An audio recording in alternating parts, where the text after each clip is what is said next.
Good morning, everybody. Good afternoon, good evening, and good night. No, it's not good night yet, but welcome to Deconstructing Christianity. I'm your host, Coach Renz, and welcome to what's today? Wednesday. Welcome to our Wednesday show. We go live every Monday, Tuesday, Wednesday. Tuesday, Wednesday, and Thursday. Sorry. Tuesday, Wednesday, and Thursday, we go live. Had a pretty good live yesterday and a good conversation about all the things happening right now in Minnesota, around this country. But now today we're going to talk about the world, and not to be as political. It's not going to be a political rendition like yesterday was. This is just going to be, a back to our normal style of conversation concerning our deconstructing from Christianity and why we've walked away from it and why we still maintain that we all should walk away from it. That is the question today. Should we all walk away from Christianity? Has Christianity made the world better or worse? And today I hope to have some good conversations with people concerning that. I forgot to add something to my channel there. But that's what we're looking at today. That's what we're talking about today. So I want to thank, while I'm fixing something real quick, I want to thank everybody who supports the channel with gifts on TikTok. We're on YouTube and being a super fan on TikTok. Those who are on Facebook for being a subscription holder, and those who give stars, thank you very much. YouTube, those who super chat, and those who are members, thank you guys. I appreciate the support. Those who buy the shirts, thank you very much. It is greatly appreciated. Phone always trying. My phone rings. One of the hard parts about starting a business in most places is that you have to put a phone number down. And so, word of advice, if you're going to start a business, before you get you a Google phone, Google number, put that number down, and then get rid of it. And once you get a phone, because a phone service for your business, because you can't get one until you actually get your business license, then you can change the number to your business phone. Don't ever put it in your cell phone number, because years later you still get phone calls. Hey, you just been approved for this, or you just been approved. Is your business still looking for money? Who's your POS system run through? Gets on my last nerves. Anyway, I had to fix some stuff real quick. Fix something, didn't add some things on the YouTube version. Had to go back and add those. So thank you guys for being here, for supporting the channel. We should be getting started here in just a second. Just making sure, yep, everything's good to go. All right. Are we ready? Are we ready? So we're talking today about the fact of, has Christianity made the world better, or has it made the world worse? And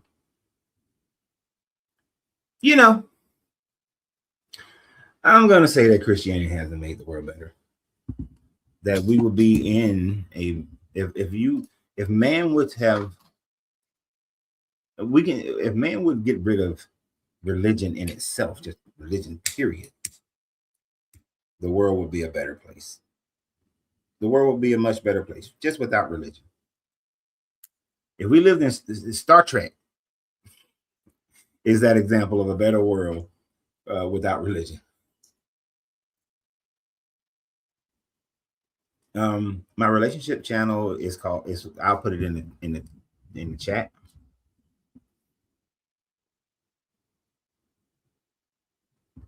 On Facebook, it's going to be my regular page, but on YouTube, it's Lorenzo Reed 369, or just in your search, put at Lorenzo Reed 369, and you should be able to find it.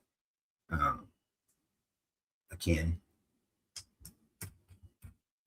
I think Christianity caused more problems. I agree that it has definitely caused way more problems. In Connecticut, ooh, it's cold up there. Mighty cold, mighty cold. I follow Sandra Guru. Yeah, Sandra Guru is pretty cool. I like that. I like him. I gotta get this guy on right now because I know he didn't get a chance to get on yesterday. Constantine. What's up, Decon? How you doing? What's going on, dude? Not much. So what do you think as far as the prompt for today? Yeah, so I think what we would have to do is we would have to apply the criteria equally to, let's say, a societal structure that has gone with like maybe an atheist platform, right? So like Mao Zedong or Joseph Stalin, and both of those are, well, let's just say godless for the most part. In fact, they campaigned against any advent of religion, yet nonetheless, the human condition still remains without the incorporation of any religiosity. So therefore, we can still see that there's trauma or G-side or whatever, let's say, just carnage in both of those dictatorships. And they're absent of any type of church or religion, right? So now the question becomes, is it the human condition or is it religion in which follows? Well, if we only looked at those situations, then you would have an incredibly valid point that of whether or not it's just a human condition, because they did have very tyrannical, horrible leaderships during their time frame. But what about when we look at countries that were led by Buddhism or Taoism? When we look at countries, China, which is another authoritarian dictatorship. No, you're absolutely incorrect. China was not led by, when it was under authoritative dictatorship, it was not Buddhist. It was led. So that's incorrect. You would have to look Do at. You think China's a dictatorship now? It's not necessarily a dictatorship. It's kind of like how the old Roman Imperial Republic is closer to that. But you're going away from me making my point. My bad. China is not where I was going with a Buddhist-led government, because communist China was never led by any religion specifically whatsoever. Religion was just controlled by the state. Countries like Bhutan, countries like Tibet, yes, they are smaller on the world scene, but these are some of the happiest countries in the world. Like Bhutan is, year after year, the happiest country in the world. And that's something that I just recently learned about Bhutan being rated as the country with the happiest people. But there are the most of the time there's going to be smaller countries that are in this situation where they were led by a more pacifistic, humanistic religion. And in those countries, their culture, their people had more peace, had more happiness.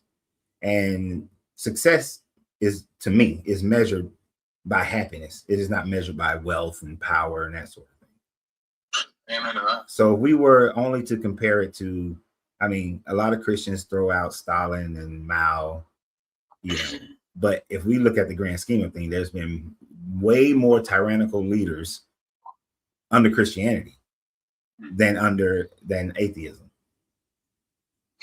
Yeah, so when we take those two things and we put them in a vacuum, we can see that there's just great atrocities that have been led throughout history, whether there's been religion or not. And now what has to be compared, and whatever criteria we decide to invoke, has to have some sort of probability measure. And I don't know where that metric's going to lie, because with the advent of the church also comes its charitable functions with the poor, with the homeless, with the needy. And now we have to say, okay, well, let's take the Catholic Church, for example. I would say, oh, well, they're responsible for A, B, and C. Okay, now I'm not going to suggest otherwise that their charitable efforts within their communes or in their outreach programs outweigh the benefit. I don't think there's a scoreboard necessarily following. But within those structures, there seems to be like, I don't know, the Salvation Army or something Okay, like that. So let me stop you for a second, because none of that has to do with the question at hand. In order to look at the question at hand, we have to look at the past. What has Christianity done in this past that has affected the world, and how has the world responded in kind? So, I gave you science. Excuse me? Yeah, I gave you science.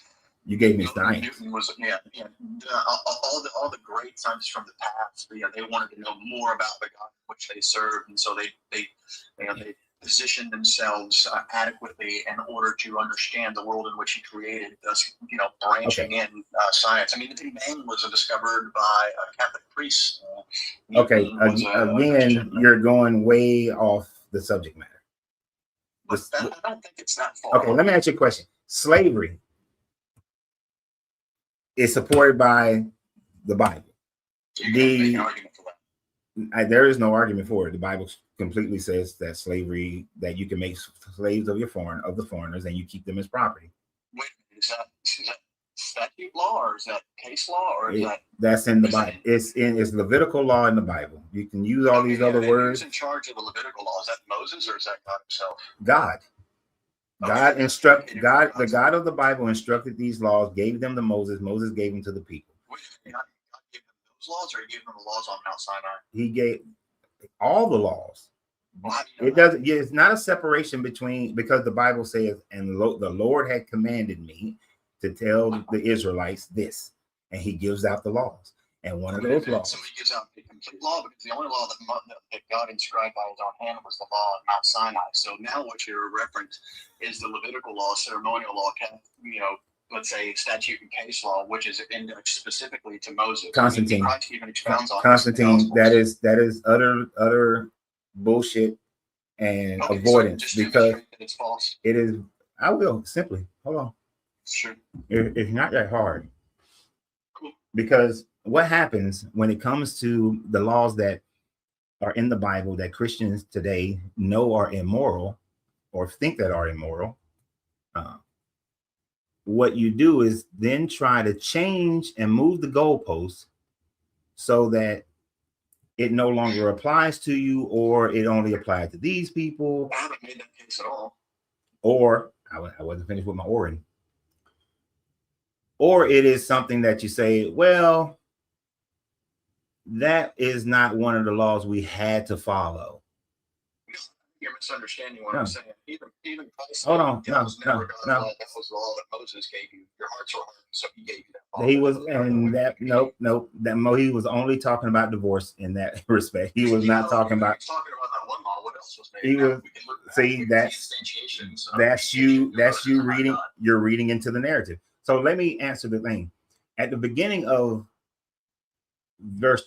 chapter 25, the Lord spoke to Moses on Mount Sinai, saying, "Speak to the Israelites and say to them," and then he goes into this long ass diatribe of different things about the festivals and having indentured servitude of your fellow Israelites. But it's God talking, or who's talking in the text? The Lord spoke to Moses on Mount Sinai, saying, speak to the Israelites and say to them. So this is God telling Moses what to say. Now, if you're going to say that, oh, well, God didn't say it and Moses said it. Well, shit, God didn't say a whole bunch of stuff that y'all follow. He spoke through people. So if you're going to say that, oh, this is Moses speaking, then you got to discount every time and every other place that God is supposedly speaking through other people, which then discounts your whole New Testament. What I'm saying is that the only law that is inscribed by the God of Israel and Yahweh, written by His own hand, is that of the Mosaic law. That has nothing to do, dude. What is referenced after that? What is referenced after that? It's mediated by Moses. Now you're going to have to make a clear case That- within Scripture that is that that God spoke every you're moving the 613 or goalposts. 713 laws into existence. As he did the very first, You're Decalogue, moving the Mosaic goalposts. Covenant. You're moving the goalposts. I Well, I'm mean, not moving you're the not goalposts. having I'm asking you're you not to being see intellectually the honest. justification You're not which being I'm able to justify the you're law. not being intellectually honest, because what you're saying is that any law that is not written by the hand of God, then therefore it is a law that is only established by this person or that person. These laws were not referent to the mediation of Moses. Although what I'm stating clearly is that the laws in which are inscribed on Mount Sinai were written directly by the hand of God. Now there's a circumstance in which happens directly after, and the law is now mediated. You know by what? Moses. In fact, when we go forward in the Gospels, Christ even elaborates this and said that was never the law God gave you. I can't have an honest conversation with this man. I have tried to allow him to come onto this channel before, and he cannot ever have an honest conversation. It's always moving the goalpost. Let's move the goalpost. Let's change the meaning of what the Bible has been taught and what the Bible actually says. I don't have the patience. And I told you guys, this year I'm not going to be as patient with people. I'm not. That was utter nonsense. You're going to sit up here and try to defend with a whole bunch of rambling about trying to differentiate between which laws you should follow and which laws you should not follow, which laws are valid and which laws are not valid. It's a bunch of bullshit. And then couldn't even answer the question. James on TikTok. Oh, let me put the invite out on Facebook. What's up? How you doing, James? How are you? All right. Are you over 21? Yes. Okay. Are you a Christian? Yes, I'm a Catholic. Okay.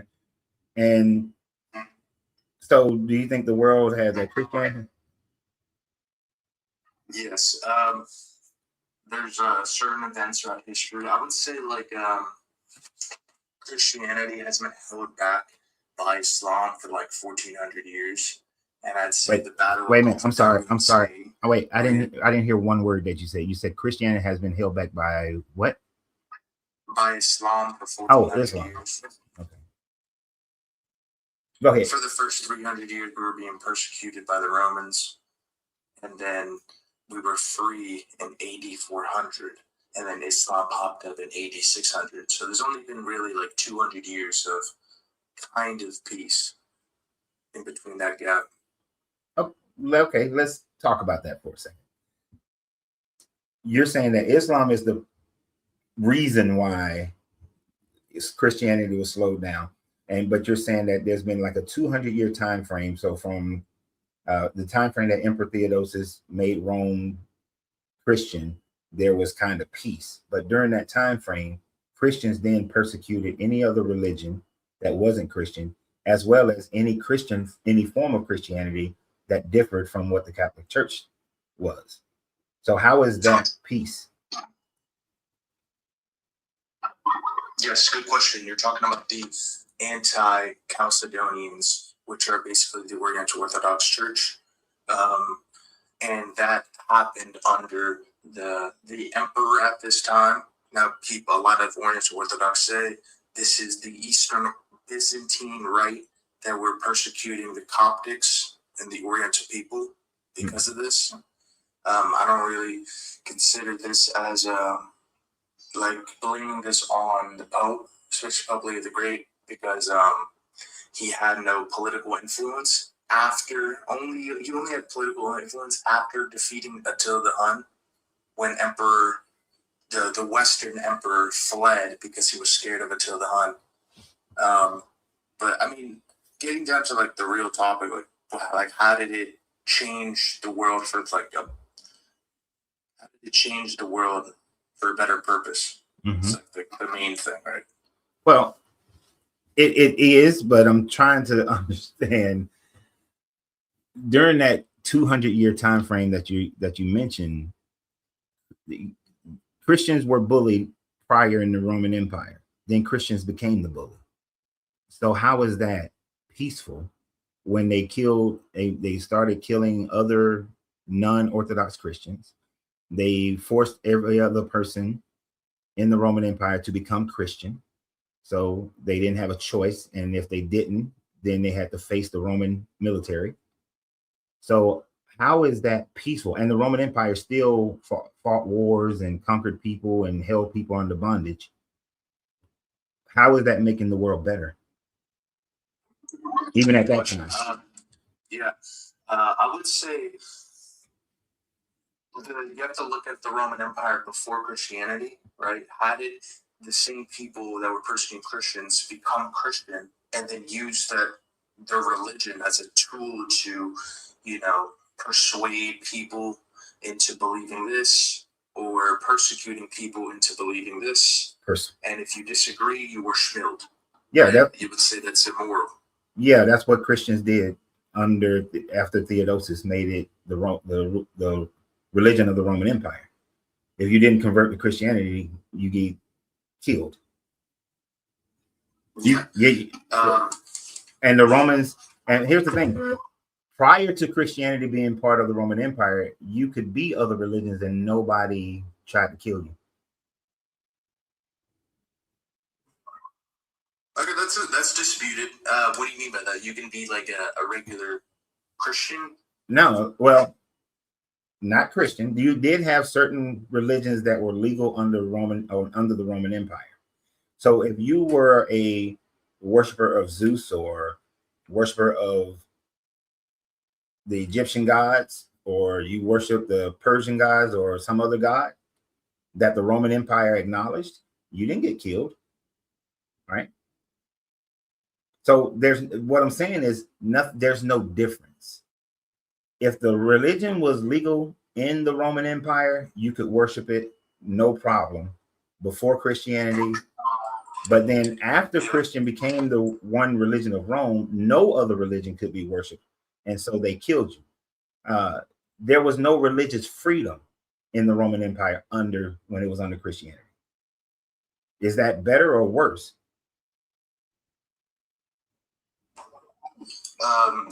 There's no religious freedom under the Roman Empire. Yeah, I would say that's worse. But do you know what the iconoclasm is? Yeah.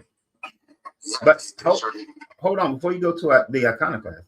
Well, it's in the same year gap. It's on 8600. Yeah. Go ahead. I'll let you finish. Yeah, I mean, when they explain the iconoclast, because not everybody knows what that is. Okay, yeah. So what it is there was a crisis in the church, that they were straying away from paganism, and then they thought the church was engulfed with paganism. And I think there was this one emperor, and so they used to storm in churches like Constantinople and a lot of these churches and destroy a lot of these ancient icons, such as like Jesus depictions, Mary depictions. Right. And so there's just one monastery in Egypt that was away from the persecution. It was like deep in the mountains, and they have the oldest icon of Jesus because they were away from the persecution. And this is an Oriental Orthodox church, and so when the Byzantines fell to the hands of the Muslims actually protected them from the Byzantines. Okay.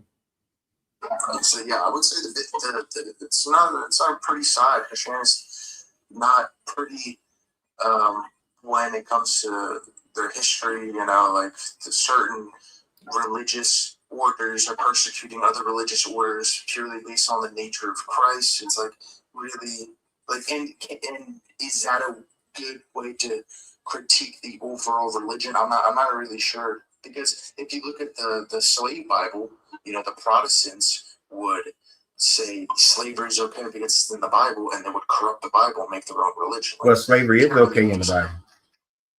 I tried to have an intelligent conversation with the guy before you about that, but slavery is okay in the Bible. But before we go there, let me clarify for some of the people. So the iconoclast situation is, to put it in the most simple terms, you had, and I just did a video on this about 2 weeks ago. So you had one emperor who said that, hey, all these icons of Jesus, Mary, all these statues, that's wrong. So He got rid of it. Then it was allowed to come back. I forgot the Queen Mother who allowed it to come back. And then it went back to iconoclast again, where it was like no statues for about 50 years. And then it went back to where you can have your saints and all your statues and your images and all this sort of thing. So that was an internal battle within Christianity under the Roman government about whether or not you can have images of the gods, or Jesus, Mary, and saints. Correct, James? Yeah. And I would say like the emperors suck. Let's be real. Like being an emperor in itself is a very, cruel, thing. Okay. Yeah. So now back to the slavery thing. And you know what? We're going to not so much get into the debate about whether or not the Bible supports it or not. We're talking about the religion of Christianity and how it was done. But it was Pope Nicholas V who wrote the papal bull, I think it's Dum Diversa, that stated to the Portuguese and to the Spanish particularly, but it was for all under the papacy, that go into Africa, make them into Christians, and make them into slaves. Well, make them into slaves, and then also make them into Christians. So the support of the chattel slavery, the support of chattel slavery came from the Bible and came from the Catholic Church. So you're blaming the Protestants with the slave Bible. The slave Bible wasn't written until a couple 200, 300, I don't know. So about 400, almost 400 years after Pope Nicholas V wrote Dum Diversa. So that's not a Protestant thing. That started in the Catholic Church. The Catholic Church started the transatlantic slave trade. Okay. Well, I would say like let me give a little clarification. The Portuguese and the Spanish actually started the transatlantic slave trade, but soon after the Catholic Church approved of the transatlantic slave trade.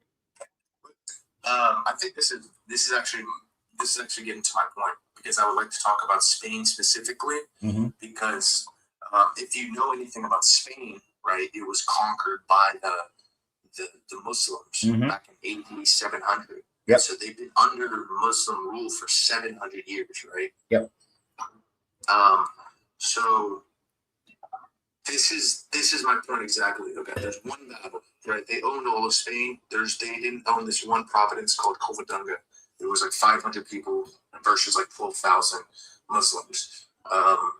They didn't give up. They beat the Muslims, and it took 700 years to fully get them out. But as soon as they got them out in like 1400, whatever, 1492, they sent representatives to America, right? And then when they send representatives to America, now the South American and the Americans become Christian. So wait. I'm sorry. Are you okay? So it was 1492 when when Ferdinand and Isabella reclaimed Spain, fully in its totality. And then that's when you call in Columbus and Cortez representatives. You're muffled. You went muffled. Can you hear me? All right, there you go. When I mean representatives, I just mean like people. They just sent people to establish the new world. So my overall picture of this is saying like, look, the Western Kingdom was hanging on by thread back in 700 and during that Battle of Covadonga. Okay, and then from that win, right, came other wins, and then the expansion of Christianity happened. In the 1400s. How did it expand? Christopher Columbus. And how did they expand Christianity into the New World? But which originally they were looking for a faster route to India. They didn't know of the Americas existed, so it wasn't like they were saying, "Hey, we know there's land over there. Let's go and meet these people and maybe convince them to become Christian." Right? That's not how that happened. Right? So they came over, and how, in your mind, how do you think they converted the Aztecs, Mayans, the Taino people into Christianity? So it depends. I mean, when you're going over there by ship, Mhm. right, there's tons of different people and also tons of different religious sects, such as Jews, Christians, Protestants, Catholics, Orthodox. So, like, there's just a great documentary or movie. Wait, you're saying that there were different religious sects where? Going over to the Americas, such as Christopher Columbus, for instance. I mean, he was like a Jew, I think, right? Well, there's speculation that he might have been Jewish, born Jewish, but he practiced Catholicism. Yeah, and like Catholicism at this time is like it's on fire. Like Yeah. it's like, But there's I would say this is the dopest part of Catholicism during this time. And there's no such thing as Protestants at this time frame or anything that derived from Protestants. Protestantism doesn't start until later in the 1500s, later 1500s. Correct. Yeah. You're muffled again. You're muffled. What is going on? Is it my finger? I don't know. But let's hit the ground running here. Cortez, Columbus, even in all their journals, and what we definitely know in history, they massacred people. They killed people. They forced them into Christianity. They didn't. The missionaries came much later, and they came after the bloodshed. So I don't know. I'm trying to understand where you get this history from that they came over like nice, peaceful representatives. They were looking for a route to India when they found the New World, and they was like, oh shit, there's gold there. And so they sent people over there to get gold. And Cortez like massacred the shit out of people to get the gold. Columbus killed so many people, and I think his cousin or his brother was even worse. Yeah, no, I would say it's definitely a mix of like persecution, not persecution, persuasion, cultural blending, and like coercion, like power structures. So yes, sometimes, but like this must not be like denied. There was. I like how you put the coercion at the end. No, it was full on coercion. Persuasion didn't happen until much later, until after the people have been completely subdued and conquered. Persuasion happens the next generation is when persuasion happened, but that persuasion is happening because of the coercion, the force, the bloodshed that happened first. So Christianity didn't spread through peace. It spread through the sword and the gun. Well, I don't know about that. But like I would like to look at like certain priests during this time, such as like Bartolome de las Casas, a Dominican priest, and there's tons of Dominican, or not Dominican orders, but tons of orders during this time, and you know how to say that word? Evangelical. He's evangelizing the area. Oh, evangelizing. Evangelizing. There you go. So this Dominican priest was fiercely opposed to forced conversions and abuse. The deconstruction of temples and idols, this did happen. And you got to look at like Spain during this time. I mean, one thing I would critique on Spain during this time is they accused, what's it called? The Knights of Templars, which was one of the orders at this time, of Satanism. And so they actually executed a lot of the Knights of Templars, which is like one of the go orders of Catholicism. They like burned them at the stake. But the Pope at this time actually didn't find any evidence of Satanism and actually not condemned, but actually like passed away. Like he signed a paper saying like the Knights of Templars are fine. They're totally all right. Yeah, but he didn't have enough power at this time to do this. The Spain like had the ultimate power, so he convinced the Pope to, let this go under the. I forgot the Pope's name, but you're absolutely right to say it in a more clear form. The King of Spain was in great debt to the Knights Templars, who were the largest bankers and international bankers of the time frame. Actually invented international banking, and even though the Pope was friend to the Knights Templar, because as a Knights Templar, you swear an oath to protect Christianity. That's part of your oath of being a Knights Templar. But the King of Spain wanted to relieve his debt, so he's made a bunch of lies. The Pope was weak-minded because the King of Spain is one who got him the job as being Pope. And then he said, yeah, they're doing all these heresies, so kill them. And then after they killed the ones that they could kill, then the Pope said, well, no, I didn't find anything wrong with them. But that's after the fact. Debt is gone. The organization has been fractured. The King of Spain doesn't owe all this money. But the King of Spain was still Catholic. He was still Christian. So trying to separate Spain from Catholicism doesn't necessarily work. It was still. No, I'm not. Definitely not. And as far as these missionary bishops, saints, whatever you call them, who are going into these other countries, they are coming in after the military has dominated and destroyed and massacred the people. So to come in after the fact doesn't give you any brownie points, because I don't know where you are in the world right now, but if I came with 2 battalions of Marines and air support and all that sort of thing, and I conquer your town, and after I conquer your town, and I'm doing this in the name of Oshun, right? And I conquer your town. And then after we have you guys utterly decimated, living in squalor and ruling over you where you don't do anything that we don't, unless we tell you you can do it.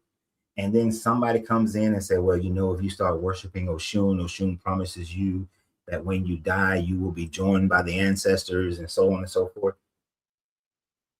Is that missionary coming in with true persuasion?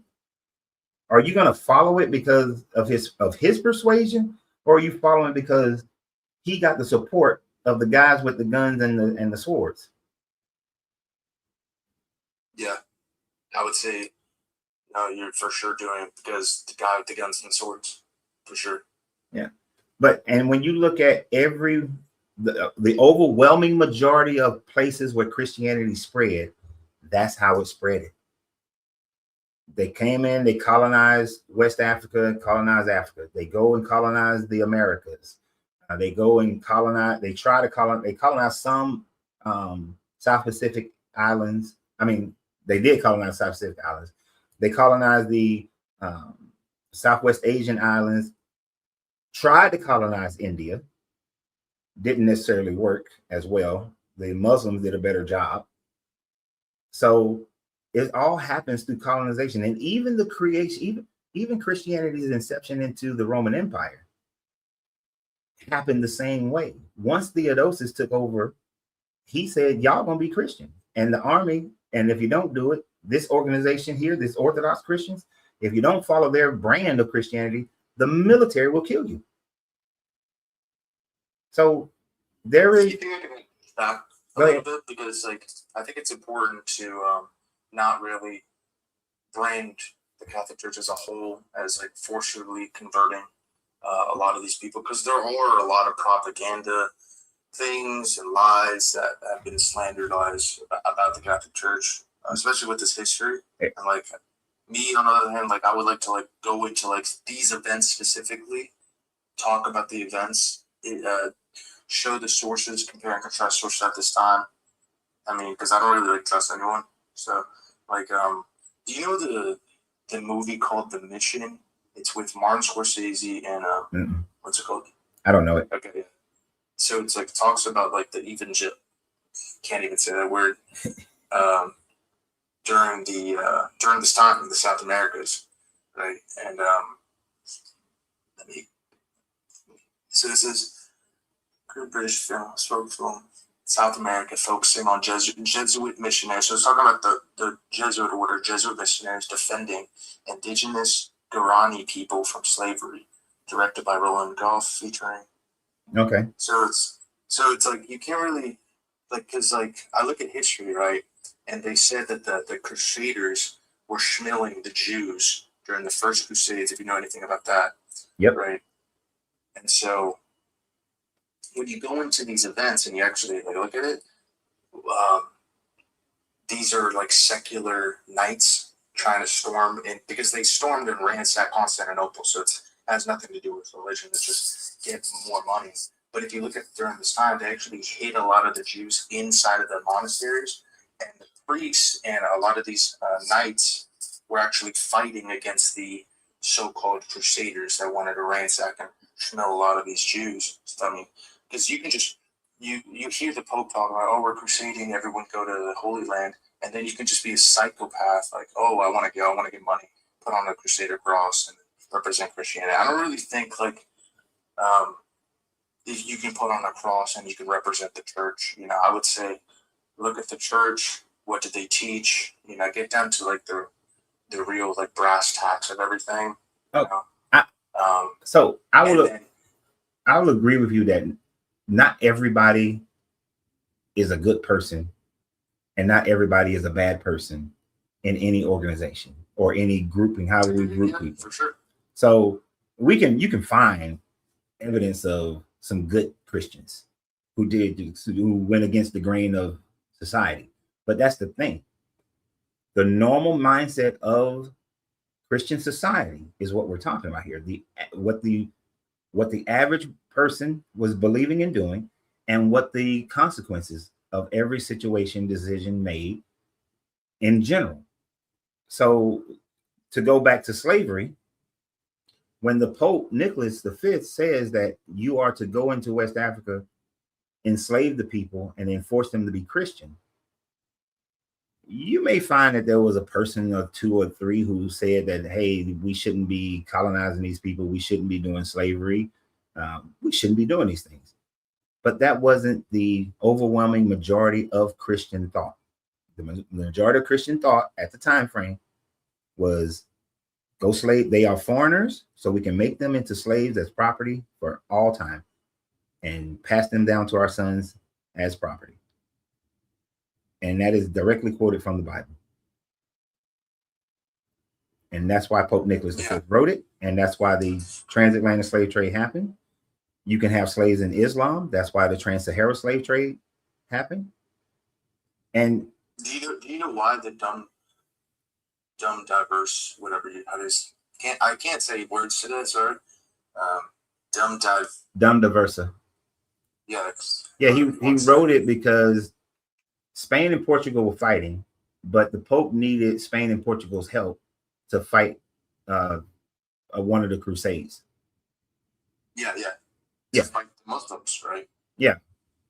Spain and Portugal were together. They were fighting the Muslims, right? And if you look at the Ottomans, right? You look at the Muslims. To own a slave is actually from a law. It's in their religion. You can own a slave, and it's better for them to be under the chain of a law than to be free, because if you die for the cause of Allah, you will be granted Jannah. That's in their hadith. I can quote the hadith. It's called Al-Mustadrak 2463. And we can quote a lot of these like narrations of the hadith that explains this, because Muhammad owned slaves, especially black slaves. But so to fight this, because we're just getting outnumbered, to fight this, the bull was addressed specifically to the King of Portugal during a military conflict with Muslims' power in North Africa. It authorized Portugal to wage war against Saracens and pagans, take captives in just war, and reduce them to servitude. So it does not mention race. It does not say black people. It does not establish a doctrine of, I'm just reading. What are you reading? I'm just reading. You're reading the Dom Diversa, right? Yes. Well, it's not going to say black people because they didn't have the same type of race.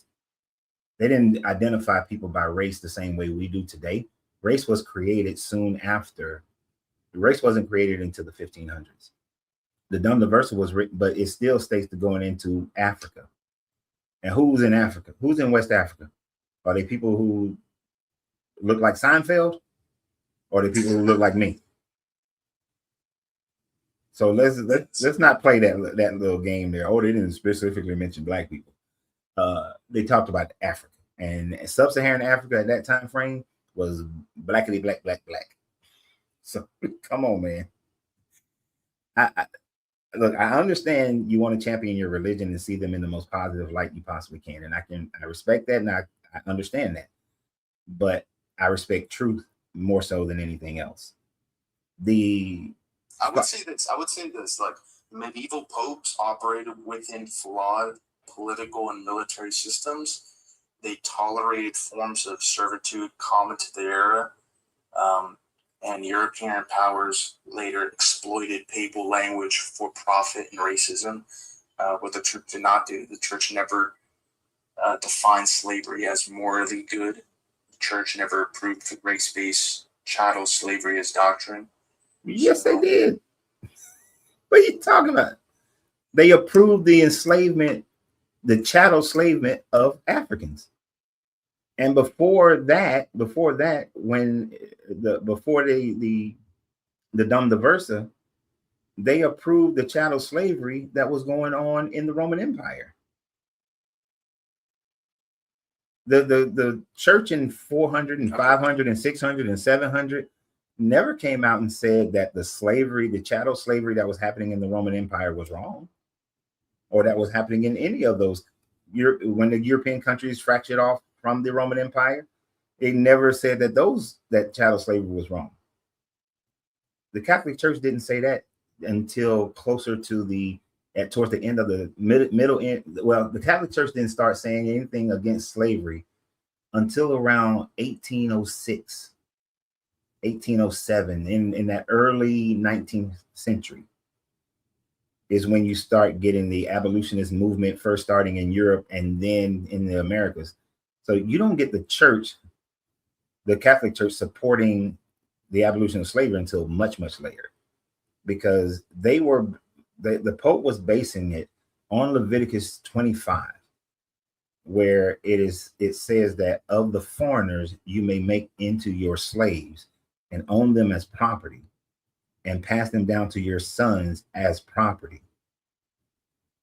They did, and they accepted the servitude, indentured servitude that you find in the earlier verses. I think it's around 34 of the same chapter, where it says that from Israelite to Israelite, you make them into servants, but you treat them as an employee. And in the 7th year, you release them of their debt. That's why, but prior to the Dum Diversa, if an Englishman owned an Irishman, they can own them as chattel slavery. After the Dum Diversa, and then about 50, 60 years later, when race-based slavery began, then the English who owns the Irishman becomes indentured servitude, because now white is created, black is created, Asian is created. Well, first they called it Oriental is created. This is why, bro. Like, I'm Irish, so like you're talking to, like, parents do not like England. We do not like Protestantism in general, because during the 1800s, 1900s, they would, like, during this time Ireland was occupied. Mm-hmm. They let the Presbyterian Scottish people take over land in Ireland, burning up churches, taking over land, not letting Catholic people in positions of power because it was switching to Protestantism, all this stuff. So it's like a lot of this side is very ugly.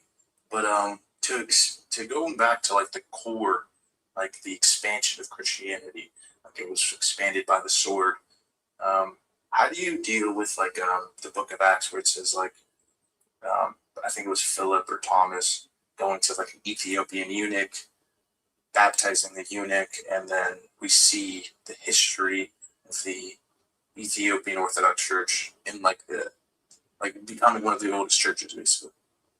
Yeah, Acts. Luke wrote what Luke was writing is basically, it's one of two things.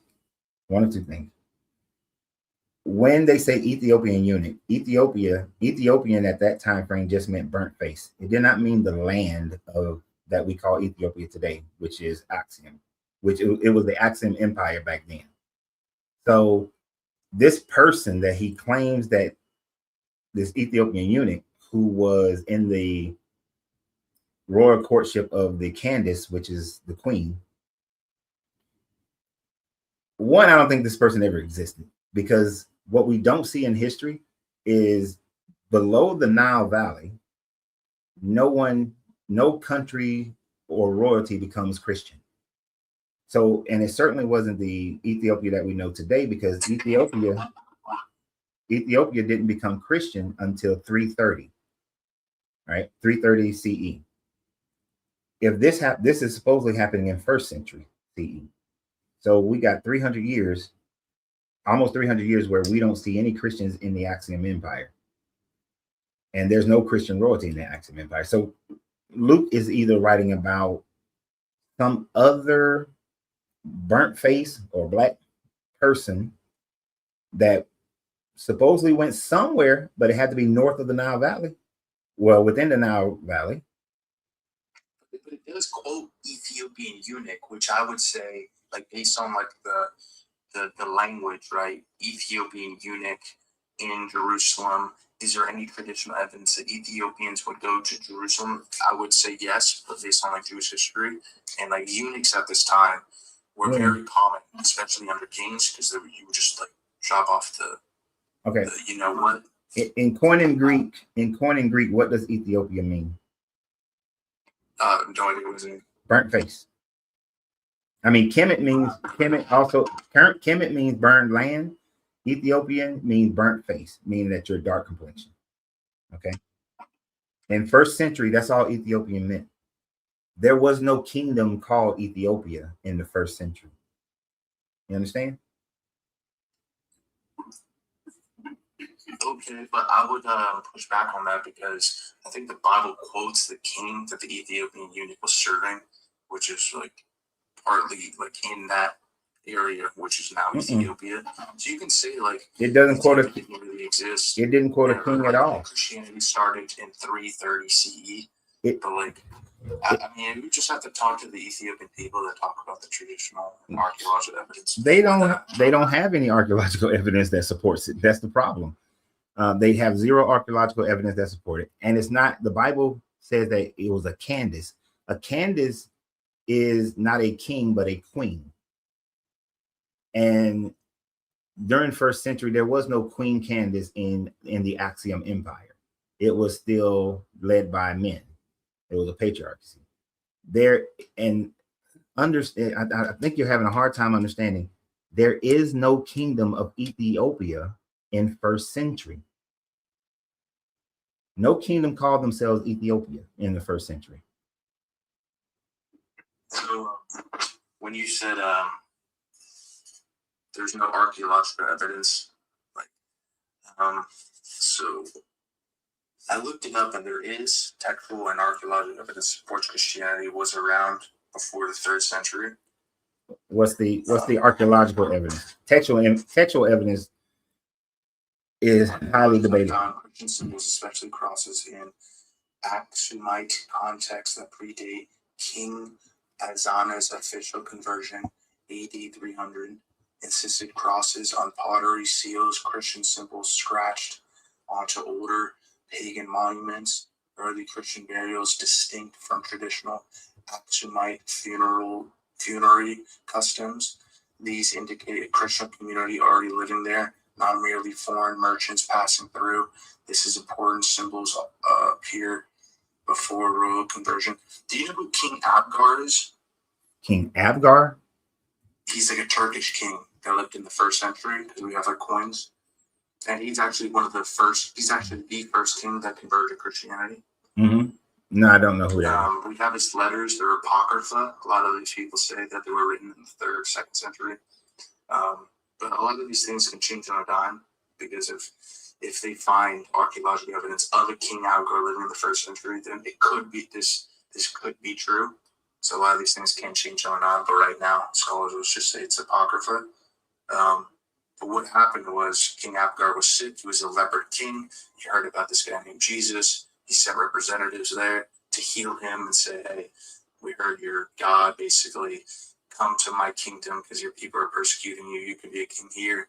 Then Jesus dies. And then I think one of the apostles goes to Turkey with the Shroud of Turin, if you know what that is, and then heals King Abgar from the shroud. Which is pretty cool. Yeah, which sounds like pretty fictitious, since the Shroud of Turin is a 12th century at the earliest, is a 12th century creation. There was no Shroud of Turin before the 12th century. And as far as any archaeological evidence of Christianity being in Ethiopia prior to King Ezana being converted over, the earliest of that would be in and around 306, which is still not the first century. You would have to have first century. And then because he's talking to a Candace, then this would be royalty, not traders, not people who are going in there, a slower migration or a group of people, Christians who moved into Ethiopia. This is the important thing. There's a church, there's a community, there's burial sites during this century. So we would say, like, okay, they established the church before this. So we would say second century, or third century, which is 200 something to 300 something. There's a church, they died, they buried, they go back to the third century or fourth century, sorry. So we would, and then you also have to deal with like the Ethiopian tradition that said Christianity arrived in the apostolic age. Yeah. Acts 8. I don't go with traditional. traditions at all. When tradition aligns with archaeological evidence and external text, it doesn't. There's no archaeology that puts Christianity in Ethiopia in the first century. None. And in order for tradition and also evidence later, you wouldn't give your possibilities and find the most probable one. And I would say yes. I would say Acts 8 is right based on evidence outside of the Bible. Yes. If you have a king, or in this case a queen, who converts over to Christianity in the Axiom Empire, then you would have evidence of that. We're not talking about a group of people or a church here. We're talking about a queen. And if a queen converted over, then that means that it would have been accepted by other elites within that community and then disseminated down into the population. So you would see evidence of that. But there is zero evidence of a queen in the Aksumite Empire who becomes Christian. There's zero, none. So the story that Luke is talking about, Luke is probably might be talking about a eunuch from some other town, but definitely not modern day Ethiopia. I would just say just because archaeological evidence, I mean, that's like the most important to me, because if you link archaeological evidence mixed with traditional evidence, I think you can make a good conclusion. You could say like it didn't. So it's like, what's your positive probability of what happened? Okay, Luke meets the Ethiopian, which is some other black dude, and then that guy went to another part of Africa. Like, what's your analysis on like what happened? So my analysis is that whoever this black guy that Luke is talking about is not anyone that was actually a eunuch of a Candace, but just maybe some black guy who might have been Egyptian, which Egyptian was still under the Roman Empire at that time frame. Maybe he possibly could have been part of the northern part of the Saudi Peninsula, which Rome controlled that as well. So he would have been under the Roman Empire, and the Roman Empire had puppet states. So he might have been part of a puppet state within the Roman Empire, which then would exclude what we call today Ethiopia.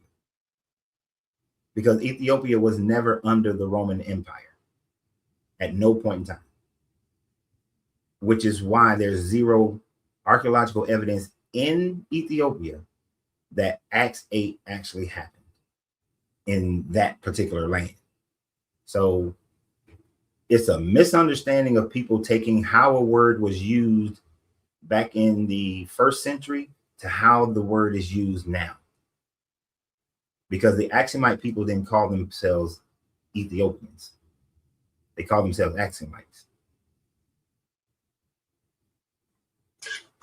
Okay. I mean, so the most probable, according to you, would be some black dude living in the Roman Empire, serving another king in the Roman Empire from these proxy countries. Serving a queen, not a king, because it's a Candace. A Candace is a queen, not a king. How do you do with like the Jewish sources such as like Josephus that talks about like Ethiopians as like a known people, their proximity, interaction with Jewish history and lands? How do you deal with like the Jewish history that talks about like Ethiopians specifically? Are those people also part of the Roman Empire and there's someone else? They're just other black people? Yeah, they're just other black people, because that's what the word Ethiopia meant in the first century. And Josephus was a first century, early second century writer. So he would have used the term the same way that they used the term then, not how we use it today. I would just say like the last point, travel to the Roman Empire, overwhelming evidence. It's called the Peripplus, the Peripplus of the Erythraean Sea, 1st century AD, ERYTHRAEANC, Erythraean Sea. I don't know how to say it. This is a Greek merchant manual, extremely important. It describes Aksumite ports, Ethiopian trade with Egypt, Roman, Syria, Arabia, Ethiopian merchants and officials moving freely across Roman trade routes. Yeah. Ethiopia, the Axumites had, and even when it was the Demit Empire or the Sabians, they had good trade relations with the Roman Empire, and King Azana's conversion was only for the reason of having even better trade relations with the Roman Empire. So throughout its history, the Roman Empire history, because of the trade route, they've had good relationship, and they had more freedom to travel, but none of them would have called themselves Ethiopian, is what I'm saying. And I wouldn't say they were called Ethiopians. I would say they're called Axumites. Well, if he was specifically talking about the Axumite Empire, then Luke would have wrote this eunuch who was the eunuch to the Candace of the Axiom Empire. That's a good question. I'm gonna search up. But if you're a puppet, you went muffled again. But if you're a puppet state of the Roman Empire, you may not get named as your puppet state. But I try to keep people at 20 minutes so that other people can come on, because there's a couple of people been waiting for a long time. And I would love to have you again, James, but I'm gonna need you to work on that microphone because you just went muffled again. Okay. I can't even hear it. Okay, he gone. Yeah, I couldn't. I enjoyed that conversation. We got IG, and then I'm gonna go to Miss Fifi. IG. What's that? And I decided to come to Cam today. You caught me. I ain't understand nothing you just said. What'd you say? I said, what's that? And I decided to come to Cam today. Oh, okay. Whatchamacallit? Do I think that has Christianity changed the world for the better or worse? Mm-hmm. I mean, my opinion is worse, but unfortunately, we live in a reality where people believe and live out their lives otherwise. So I think it's going to be based off the perspective, because it always ends up to the interpretation to the God of my understanding, the God of my particular experience and stuff. So there are going to be some people who are going to always say, well, I need this sense of hope or morality to keep from killing or raping someone or doing something terrible. And then there are going to be people that are going to say, well, because of all of the terrible things that are around this life, this is why I need this to be real, and this helps me cope with that. And at the end of the day, how I still see that those things are true, but I also can see where the institution of your reality, like we were just discussing with the first century church and everything, you Mm-hmm. can't be the one who have the military that goes in and decimates everyone and then say, oh, see, we're giving you hope after we took away your peace. You know, I would rather have my peace than to have the need to live in the reality to need hope or to want hope, should I say. So a lot Mhm. of times that people, even I appreciate the young man, um, his last conversation, but I even noticed that the early on how he wanted to just skip over that fact, and I Right. think every person does that. I said the most obvious part of history. I said, you know, one thing that's so interesting, people keep forgetting, and it's not to diminish what our ancestors went through, but I would keep reiterating those same violent things that they did to slavery and people outside. Y'all understand that these Europeans have already experienced that through conquistism and through conversion. You understand the inhumane, torturing, killing, slow death thing. These same Europeans who came over here to the Americas have a history of having that done to them through to elitism, monarch, and religion. Mhm. So this is where, you know, that's why unfortunately religion is one of man's worst creations. It's one of our worst creations. Uh-huh. I agree It's one of 100%. it's one of our worst creations. It's like they talking about AI. No, bitch. Jesus is more dangerous than AI, ho. The Bible is more dangerous than that Waymo fucking call, ho. No, you're You, absolutely right. And I can appreciate that the guy James was he mhm. was trying, and he's going to put his religion. He's going to see his religion in the best possible way. And oftentimes, the further away from history a person gets, to where their people were subjected under this totalitarian rule of Christianity, Right. the impact lessens. The same way that my children can appreciate the civil rights movement as much as I can appreciate the civil rights movement, because to them, Mhm. Mhm. they've Mhm. grown up without a lot of the barriers that I grew up with or that my parents grew up with. So Right. they're not going to be as attached to it.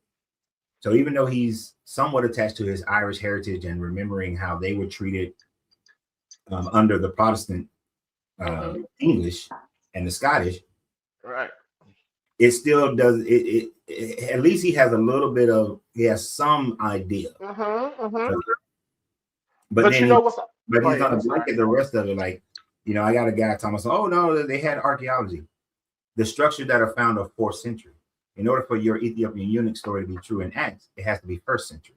It cannot be 4th century, right? Right. And And then, you know. Go ahead. I'm sorry. and then understanding how words are used and at that time frame. Ethiopia didn't mean the country of Ethiopia that we have today. So Correct. when we're looking at history, we have to look at it through the lens of what did things mean at that time frame with those people. Right. And so during the time frame of Christianity, the whole time frame of Christianity up until the early 1800s, slavery was approved of. And then it took about what, 60, 70 years, 80 years. Yeah. I think the last Christian country was Brazil that still held slaves. So and that was like what, 1884. So it took Yeah. about 80 Yeah. years for the Christian mindset to switch from um, being slavery is okay, God ordained, to now slavery is not okay. Right? It took an 80-year time frame. That's what, 4 generations born in that time frame in order to change that mindset. Because what, a generation is 20 years, right? Something Yes. like that. So it takes that much time, that many more generations. But all that damage that it created beforehand is affecting everything that is still moving forward. So we still have that problem. Right? It's true that it takes less time to inflict the wound more than it takes time to heal it. It does.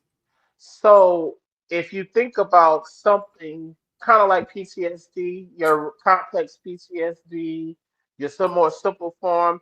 The complex PTSD happens because people who experience multiple different times of trauma reoccurring all the time. It isn't just one event.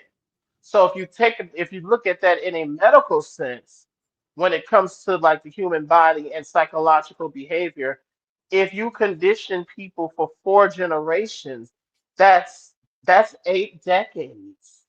That's 4 generations. You Mhm. understand? That's enough time for things to shift within world history to where this particular infliction or ideal has been inflicted. And that's why I said, not to say that I have sympathy and empathy, but now that I have stepped outside of religion, yes, I'm very tribal in my observation with a lot of things because that's how I accept people. Mhm. Growing up in New Orleans before Katrina, baby, they let you know. Don't look at these Mongolian features, even some of them with the New Orleans accent. No, bitch, I'm not Chinese, so I'm Vietnamese. I am Filipino. I am from Taiwan.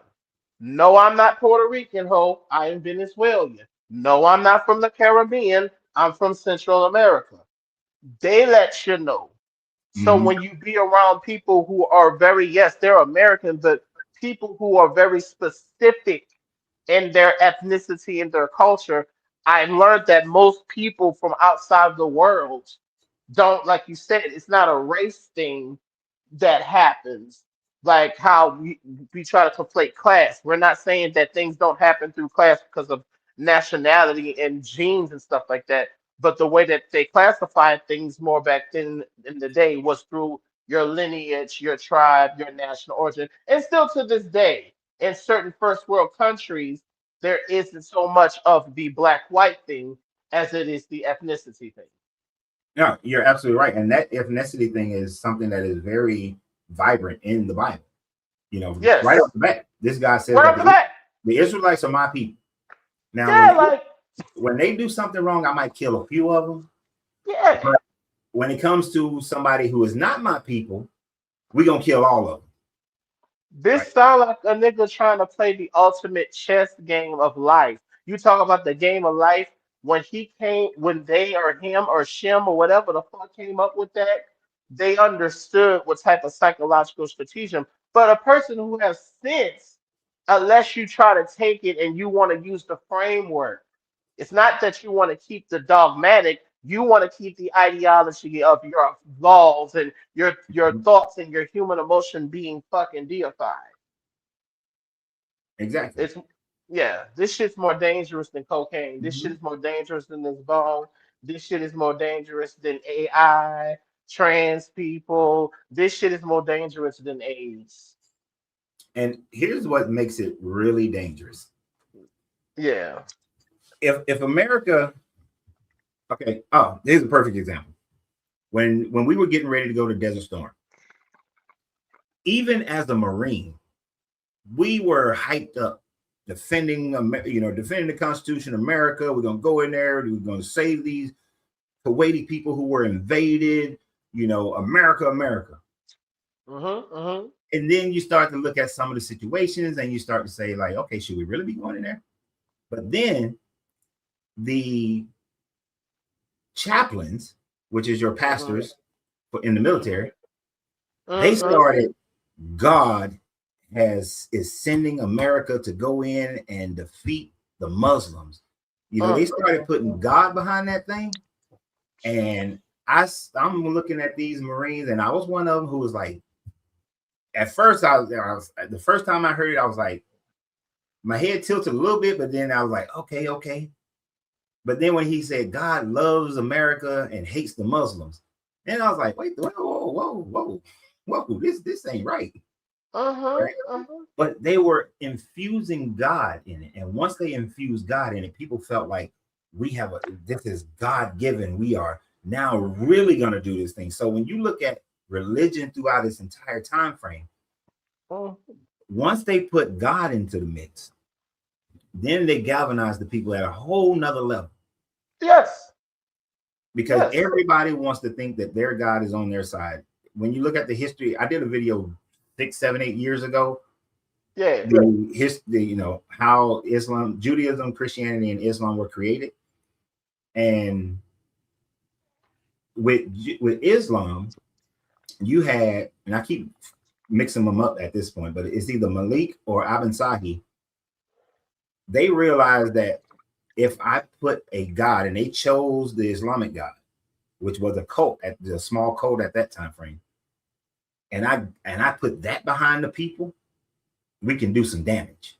Because I think Ibn Sahi, Malik did it first, but Ibn Sahi defeated him, but he saw how fierce and how they fought so much harder because they believed that this God Allah was behind them. And so then he converted, and then he converted his army, and that created the whole Arab nation that swept across the Middle East and North Africa and into the Iberian Peninsula. Right.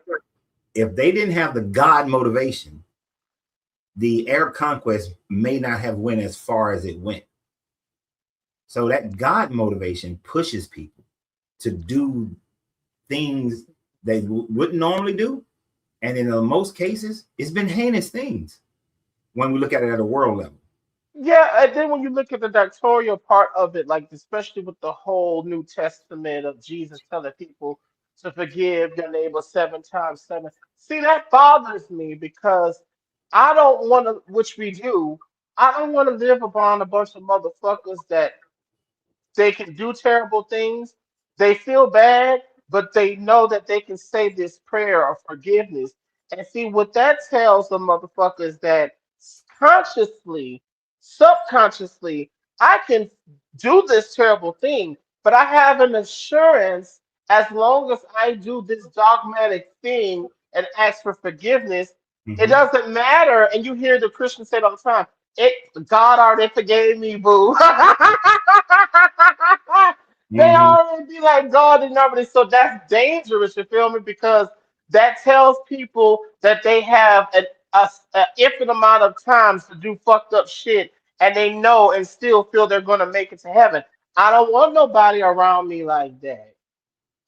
It's unfortunate that I have to live in the reality of these are the people who because that's the thing about me, who gets to institute my government. You get to put how you feel in this, and that's based off of how you create laws. That's how you create certain constitutions. That has always been a problem throughout every mankind history. Every people that do this shit, you end up. I mean, when I hear people, even with people with the whole blacks being Egyptian, oh yeah, you know they buried their servants. Hold on, nigga, I'm a servant. I'm a working class person. So I'm like, I would probably be one of the servants that get buried. I'm not rich or nothing like that. Do you think that my oppression sharing my phenotype or being in rulership over me is gonna make me feel any less oppressed? What the fuck? Yeah, you're right. Most people want to think to themselves that my ancestors was royalty. No, you'd have been a servant. You'd have been buried with Nah. ended your life to be with the king. And Yeah. if you were poor and you couldn't afford to have somebody write you a book of the dead, then you're not going to make it through the trials. And so you're just going to cease to exist and not make it into the Egyptian heaven because you were poor. Yeah, like this don't work out. It's funny how you see how I did that. You know, people pick and choose. They always want to see and actualize what the Bible was saying then and took it to the reality what is. Now I just did that, but I just did it more in the sense of reality, not of what my feelings of what the Bible say. I come from working class men and women, no shame of it in my game, baby. It is what it is, you heard me?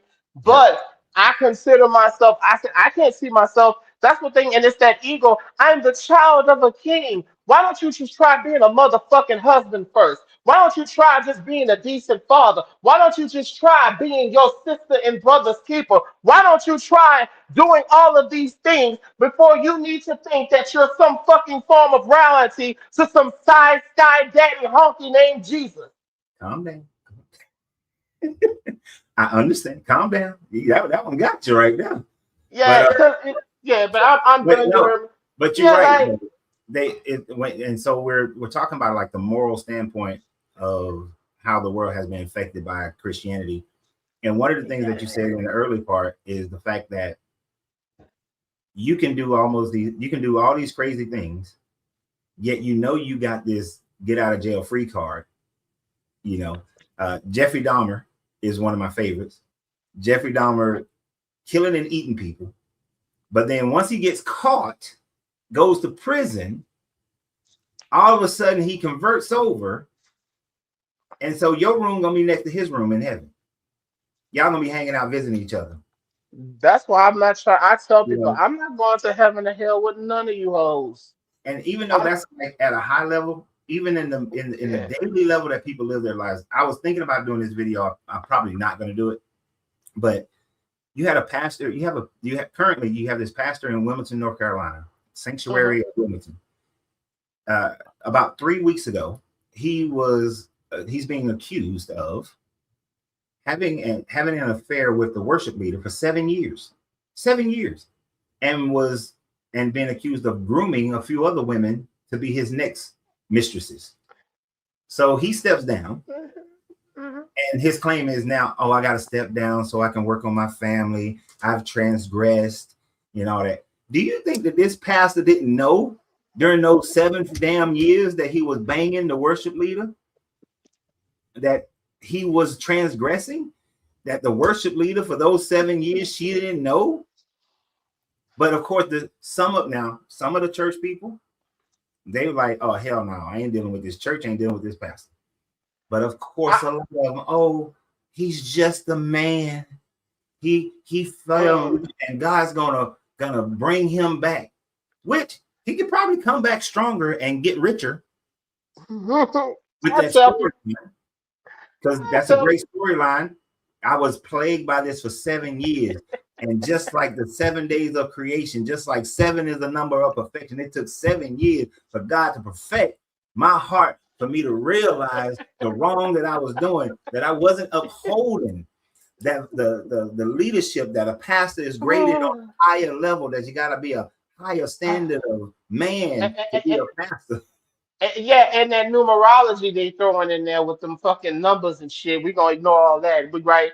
But yeah, it's funny because you say that, because I tell people all the time, gay DL people, we learn how to be on the download from watching heterosexuals, and because just like you said, like before that was JL King, nigga, that was me and Mrs. I'm sorry, nigga, that was me and Mrs. Jones.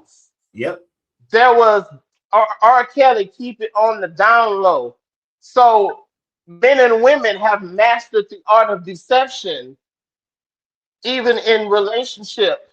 So it's not like the only reason why men didn't have to do it, because the whole thing with, y'all wanting to stone us. That's one thing, and I'm going to shut up. That's why the Bible, I say the Bible is frightfully real to me, because nowhere when you read, when they about to stone that whore, that woman in the Old Testament, you hear me? And it never says in the Bible that stones will fall miraculously from heaven and kill her ass. It's very much clear and implied that Jesus himself had to stop you motherfuckers in the law. You did the killing. See, that's why that sociopathic, psychopathic nature, that's why y'all God is so vengeful and hateful, and you got dreams of wanting to kill people and shit. That's why you got people in ICE who really think they really part of Jesus's crew in that one scene when Luke cut the man ear off and shit. Yeah, you got these types of psychology and pathology of people walking around here policing our streets. So with that being said, yeah, it's terrible for people. Unfortunately, yes, somebody gonna come on and say what he's done for me, what type it makes me feel, and how you don't know the person or relationship. This is disgusting to me, man. This is I don't understand, and especially like I said, for you heterosexual men, I'm a same gender loving man. You have to kill me before I worship anything with a goddamn dick. You're gonna have to take me out. Y'all around here worshiping dick. I'm just sucking it. Have a good day.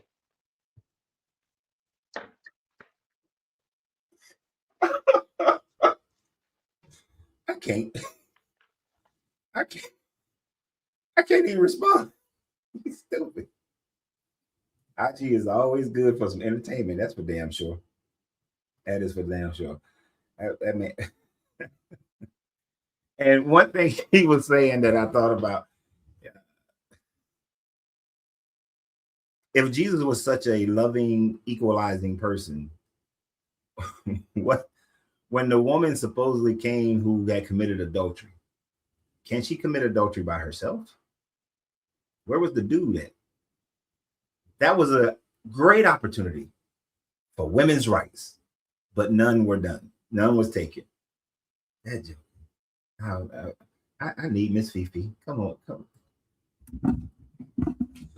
Miss Fifi. Bring me back, like, bring me back. I don't know. I'm glad that you gave me a cooling off time because I was ready to. I don't know. Is his name Jameson?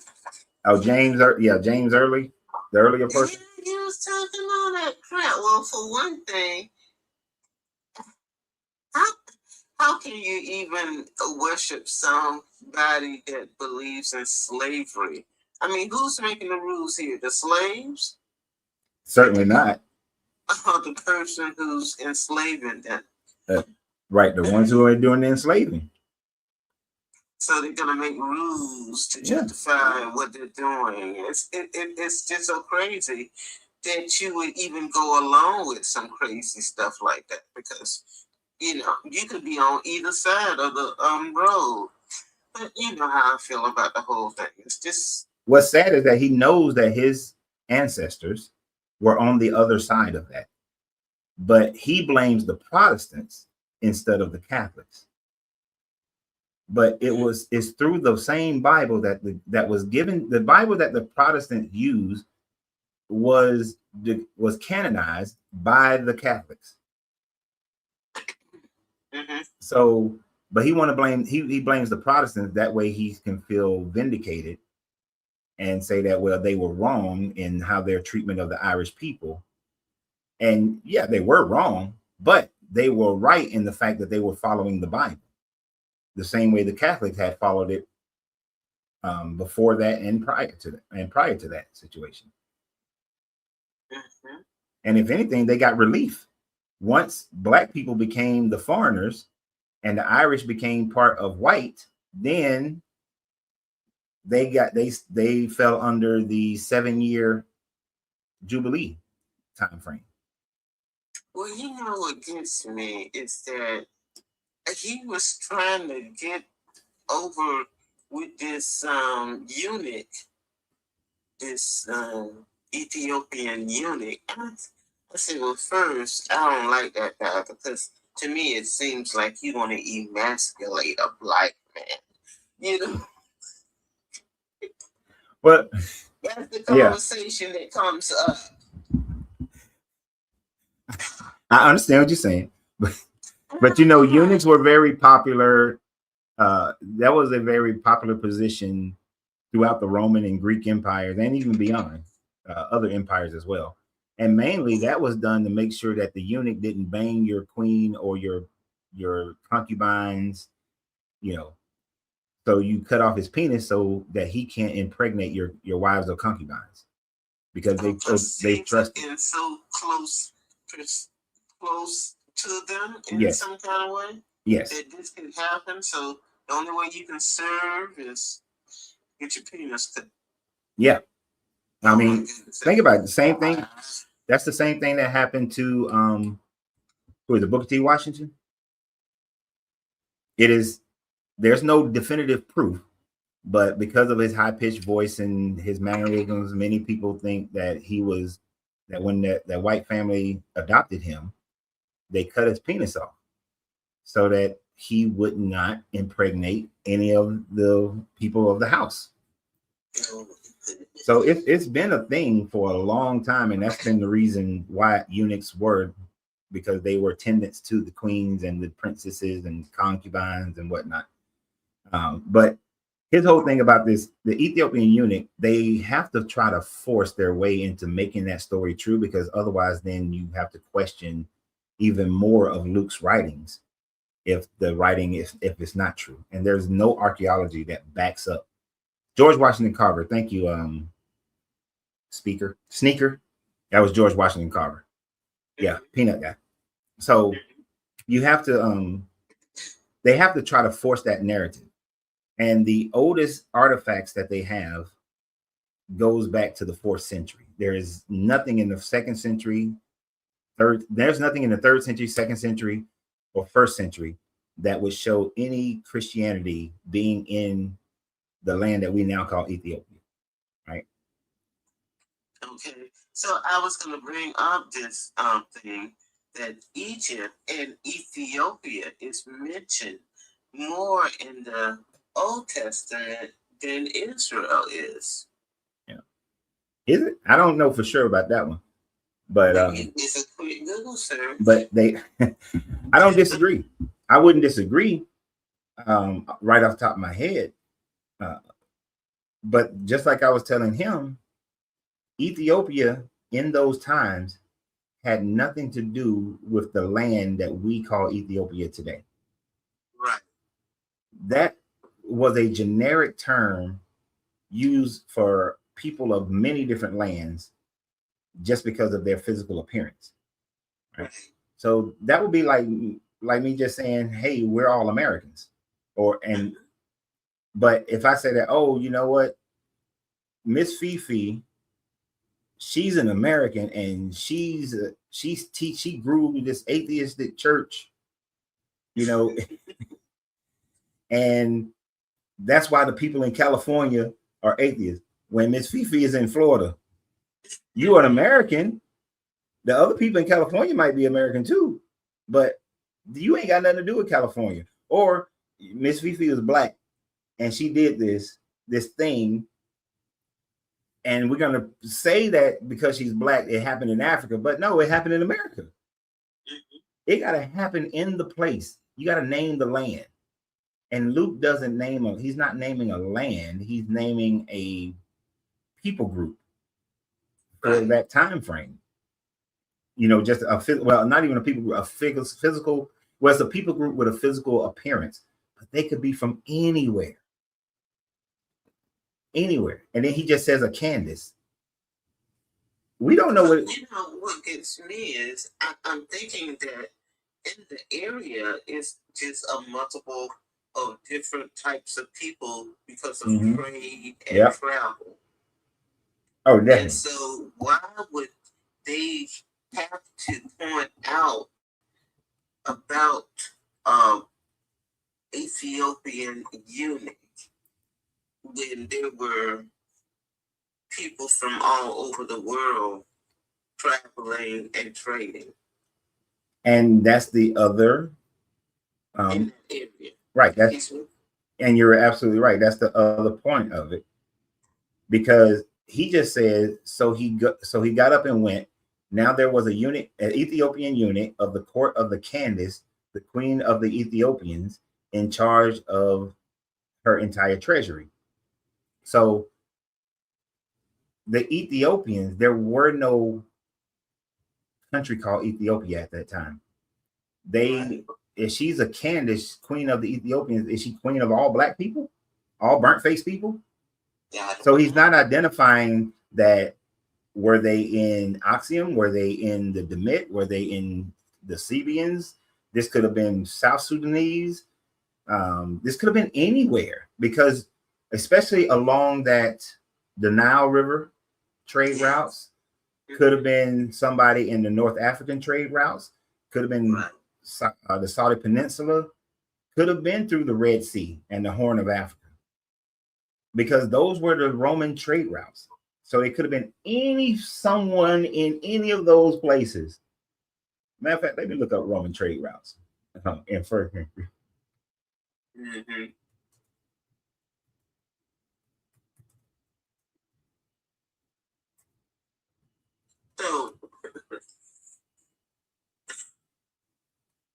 So when I look up Roman trade routes in the 1st century, give me a map.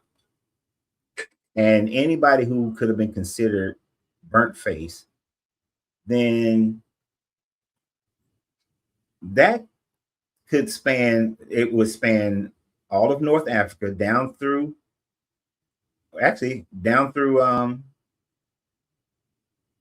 Egypt, along the Saudi Peninsula, in through Mesopotamia, because those people darker faced as well.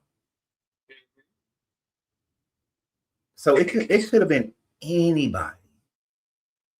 It could have been anybody, because Luke is not specific on who these people were. And he's just saying, oh, queen of the Ethiopians. Yeah. So and he convinced him, and he witnessed to him and convinced him of what? That Jesus was spoken of. He convinces him of the Isaiah scroll. And of course, this also shows that they didn't have a handle on what the Isaiah was talking about when it was talking about a son being born. Mm-hmm. So let me, like a sheep, he was. So he said that he was reading. Let me get to it. Yes, I got problems with that too. He was reading the part that says, like a sheep, he was led to the slaughter, and like a lamb, he was silent before the shearers. So he does not open his mouth. In his humiliation, justice was denied him. Who can describe his generations? For his life was taken away from the earth. And I want to find the exact part of Isaiah that is speaking of. Okay.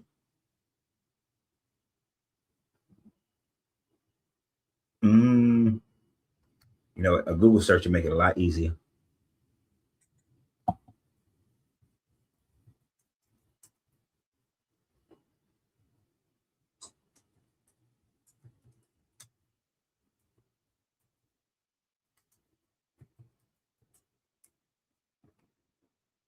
So they are saying that he was Isaiah. I thought it was Isaiah 53. I wasn't 100% sure about that. So now let's go correct.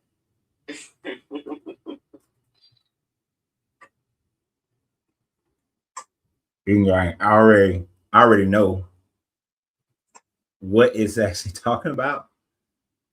So he was reading Isaiah 53, 7 verses 7 and 8. Right. Is what he was reading. And Isaiah 53, and this is the whole suffering servant. And the suffering servant is not talking about a person. It's talking about that whole part of Isaiah 52 and 53 is talking about Israel as the suffering servant, the country of Israel. Mm-hmm. And the Israel and the Hebrew people. It is not talking about it's not a prophecy about Jesus. It's talking about what the people were going through during that Babylonian captivity. They were the suffering. Israel was the suffering servant. So it shows that Luke, being a Hellenistic Jew or just a straight up Gentile, did not understand the Old Testament. And so he tries to point, and Matthew does this a lot, try to force the Old Testament to fit the Jesus narrative. Well, he wrote the Jesus narrative to fit. Matthew wrote the Jesus narrative to try to fit into the Old Testament. Luke is just trying to make that Old Testament fit into the Jesus story so that Jesus could be seen as such. But it's not. It's just not. It's shows their lack of knowledge of the Jewish text, and they're reading this they're reading this they're reading this Septuagint, so they're reading this in Koine Greek and writing this in Koine Greek, and so it's just a false claim. Honestly, I think the whole Ethiopian eunuch thing is just a false claim. It doesn't have anything to do with Jesus or the Israelites or anybody else. He just wrote it to make it sound good. But so yeah, so that's what he was reading. Isaiah 53. But the Christian is not going to accept that. They're going to look at, because they've been told over and over again that the suffering servant was a prophecy about Jesus. But it tells you that it's talking about the people of Israel. Because they separate 52 and 53, but there is all one scroll. There's no separation between it. You're confusing me. I'm confusing you? Okay, so let me simplify it then, hopefully. So Isaiah 53 was a writing after towards the end and after the Babylonian captivity. Okay. It is talking about how Israel, the people of Israel who were under Babylonian captivity, how they were suffering. They were the suffering servant under the Babylonians. Okay, you with me? Gotcha. What Luke and Matthew does is try to say that Isaiah 53 was talking about Jesus, even though it was known to be talking about the Israelite people under the Babylonians. Mm-hmm. So when Luke writes that this eunuch was reading that and that Philip came and told him that that was Jesus, Luke didn't understand that that was actually talking about Israelites under the Babylonian captivity. So it's not a prophecy at all. It's a statement about the Israelite people that they converted into a prophecy about Jesus. You with me? I'm with you. Yeah. And so Christians still believe that that's what Isaiah 53 is about. And that's what the eunuch was reading. Okay. But of course, this eunuch is never declared what actual land he was from. It's just say Ethiopia, which in first century just meant burnt faced people. And that would be anyone with a dark complexion. Especially people from... Anybody who didn't have any sunscreen. Well, most of the time when they say Ethiopian, they did mean people who were either in Egypt or south of the Sahara or southern Saudi Arabia, down along the trade routes that goes to the Horn of Africa, which is that Ethiopia, Eritrea area that we call it today. Yeah. So it could have been any of those people. That's what I was thinking. So then, I don't know why he came up with this. Well, you mean some black dude was, he was getting very racially intense.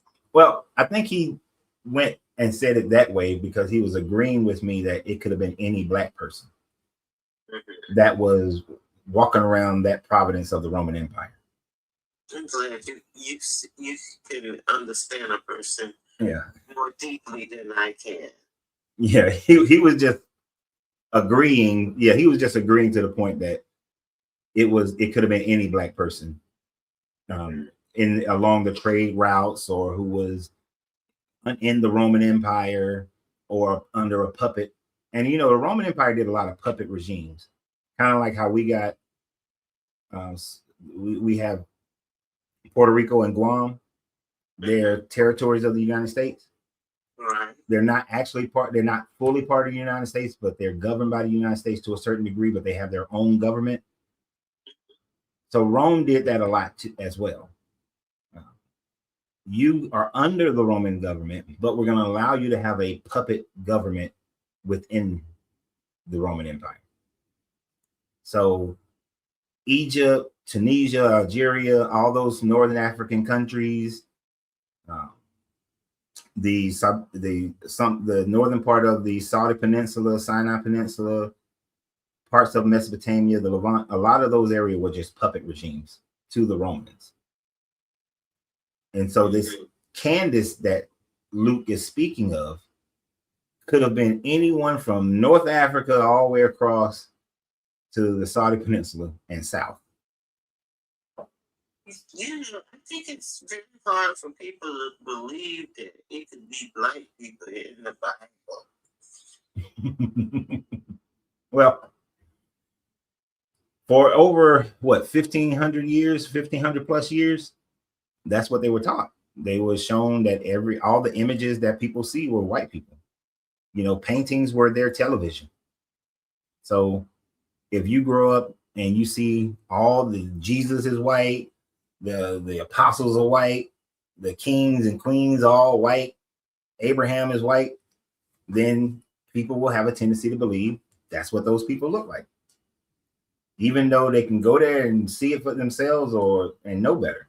But back then, how many people traveled from Spain to Egypt? So all they were, yeah.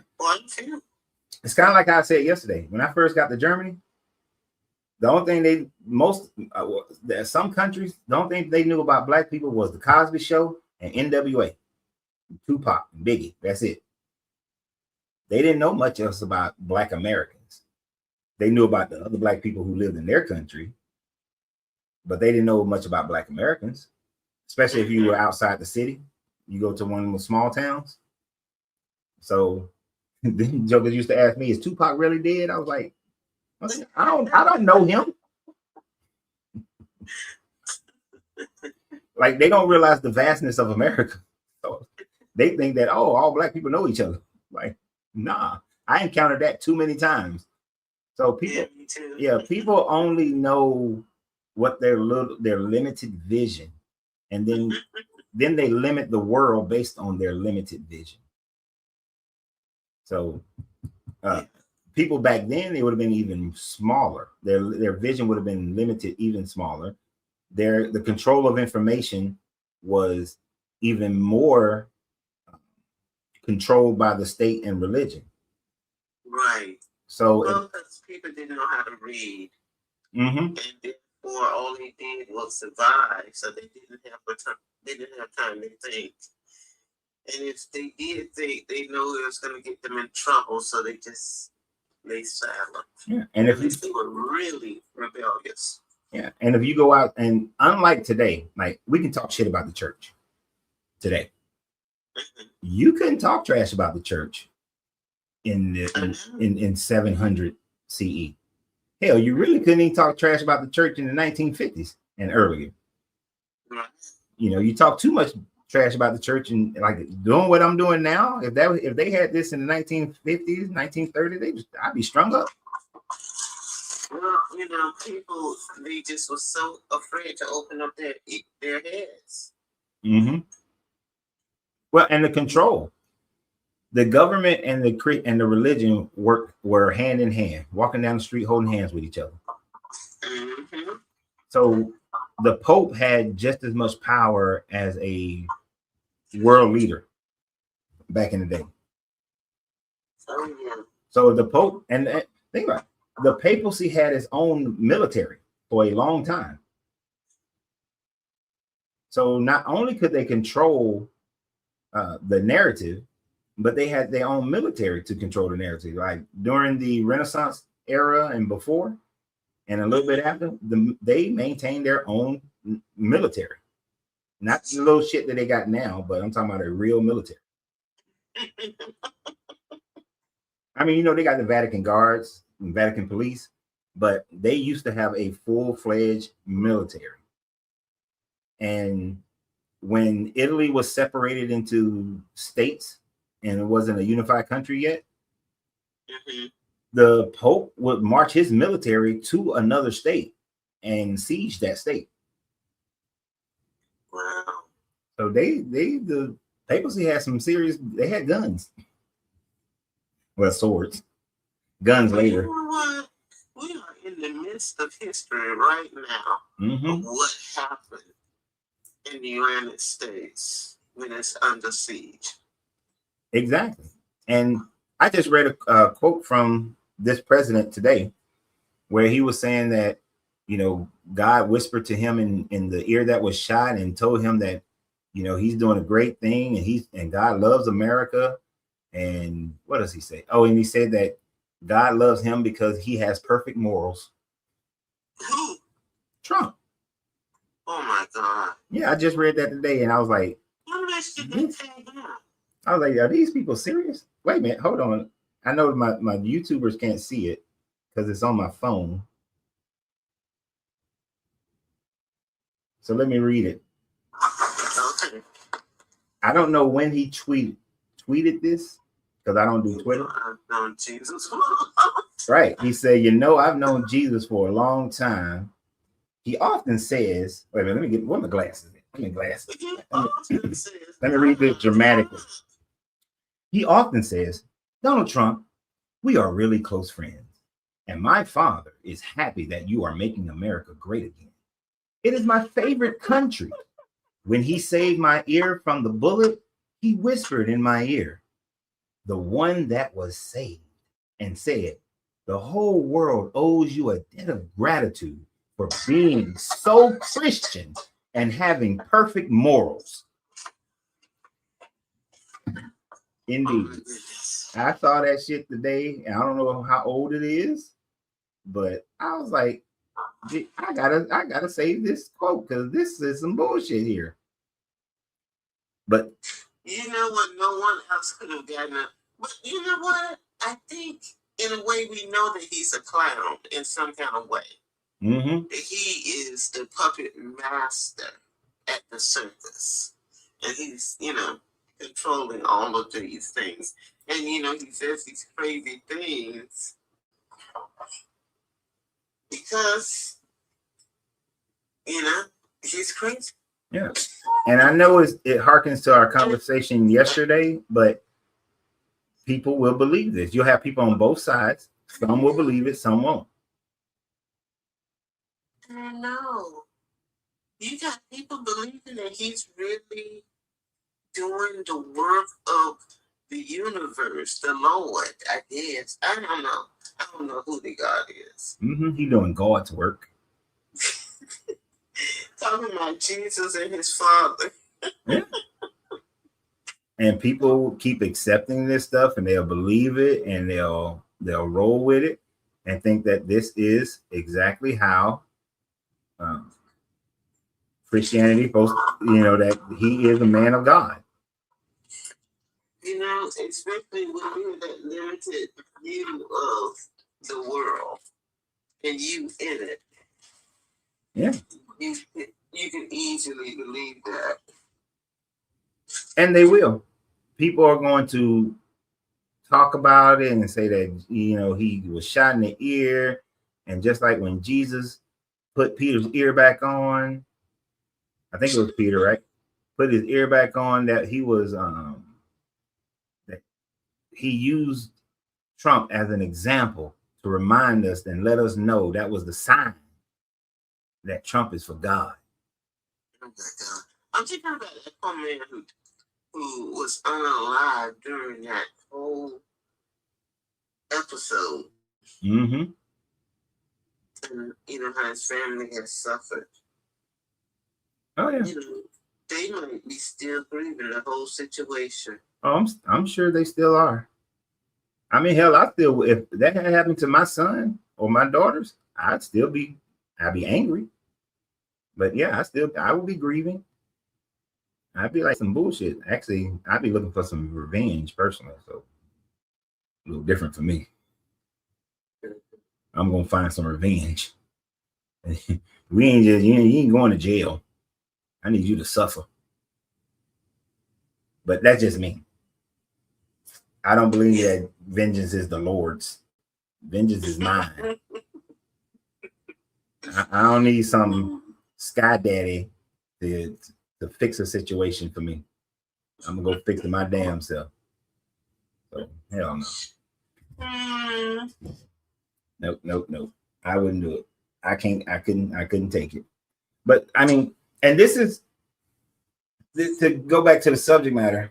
It is things like that though. When you have a world leader who's doing the shit that he's doing, but claiming it under the belief of Christianity, this causes people to think that they can commit other atrocities, but never think of themselves as the bad person. They think they're doing it for this God. And that's how religions, period, but especially since we're dealing with Christianity, how it's history. Its history has been that the whole dang time. That's been their history. And it's undeniable. You know, I'm not going to say the world would have been better under Islam, or it would have been better under. I don't know what we supposed to believe in. I don't think Buddhism might be the only. We have to believe in something. Yeah, we don't. We shouldn't have to. Which is why the only thing I would say, if the world was led by Buddhism or Taoism, it would be a better world. But at the end of the day, if the world wasn't governed by any religion, then the world would be better. Because then we would all be looking inward at our humanism to say, how would I want to treat another human? We would still have wars, no doubt. We would still have greed. We would still have atrocities that happen. But at least these atrocities, I think a lot of atrocities would be averted because the people wouldn't stand for it. You wouldn't have that second layer of brainwashing going on. Okay. Mm-hmm. But how would you distinguish between the two people? What would you do when you find out or something? What do you mean? Distinguish between what two people? Well, you know, the people who are free thinkers, okay? Right. And then you have people who are religious. And so they get into a war or the WAR. And who do we go by? I mean, what do we do? Well, we would still have wars over resources. That's not that. Resources. Yeah, that wouldn't change. The wars would be over resources, and it would have to be stated as such. Like the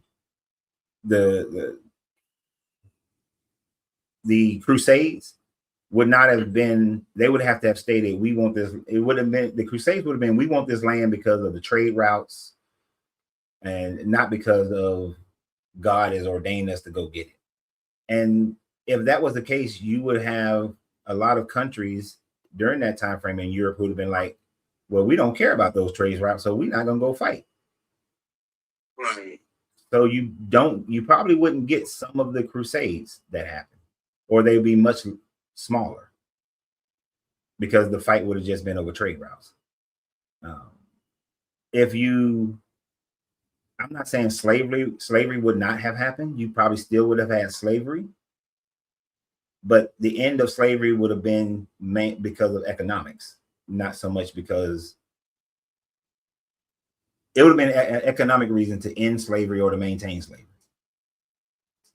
So all those things still would have been happening. It's just that we would be doing things based on the reality of things instead of some belief in some sky daddy, which that promotes things to last even longer. Because when people believe that they are God's chosen people, then and the religion says that you can subjugate people who are not God's chosen people, then it allows for that subjugation to last even longer than it would if it was just based on economics. The people would have to really be attached to their morals if they really think about making the right decision. Yeah, I mean, it would have to be the morality of a person. Or of a nation. So if your morality was that we are better than other people, then you're going to have that supremacist morality. And that's what Christianity preaches. Mm-hmm. You know, it's gone all over the world after the military, you know, come in and get rid of all of the people who believe in the old God, and then, you know, then you can indoctrinate people. But you have to separate them from the old. Yeah. And, you know, I think that more people, because science would have been able to develop faster. And yes, they always want to tout out that certain discoveries were made by people who were Christian and whatnot. But these discoveries are made by people who look beyond what the Bible says. Like even when you look at John Dees and the Catholic priests who participated in the Big Bang theory and all these things, they are looking beyond what their religion says. And if those people were free, then they would have probably discovered things at a higher level. We would have discovered and realized things at a faster level. You know, if man wasn't looking up the sky and saying that, oh, God's control the rain and we got to sacrifice people in order to get more rain, and it would have been more inquisitive. Well, how is this rain happening? When does it happen? What creates this rain? How can we measure it? Right. And so we would be more advanced in our I would think we'd be more advanced in our civilizations if we had been doing that the whole time frame, instead of thinking if we pray, then God's going to bring some rain. You know, instead of saying that, if I track the seasons over a 20-year period, I realize that we just have seasonal rains, and every, seventh or eighth year, we have a drought. So we can plan accordingly and we understand what's going on. And so science would develop faster. Well, I think science was developed all over the world. That's why we have stayed here so many millions of years.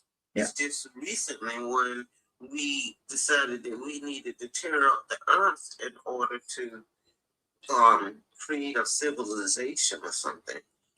Until we learn scientifically what makes the world go round and harvest the biggest energy source we have.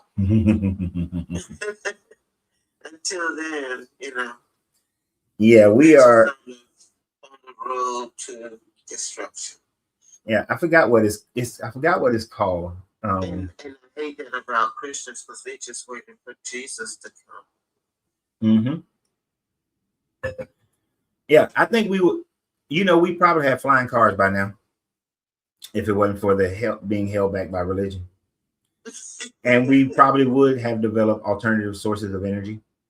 There are people who think that the ancient civilizations that were prior to the last ice age were probably a stage 1 world where they understood how to harness energy from the earth instead of the kind of more manufactured energy that we use today, or the fossil fueling and reconstruction of natural forces, which is one of the reasons why we see stone monuments that's using earth and rock instead of creating metals to build these skyscrapers and whatnot that won't last. Like the pyramids there's a show that I like called what is it, Earth After People or Life After People or something like that. And these skyscrapers will all fall apart, and the pyramids will still be there.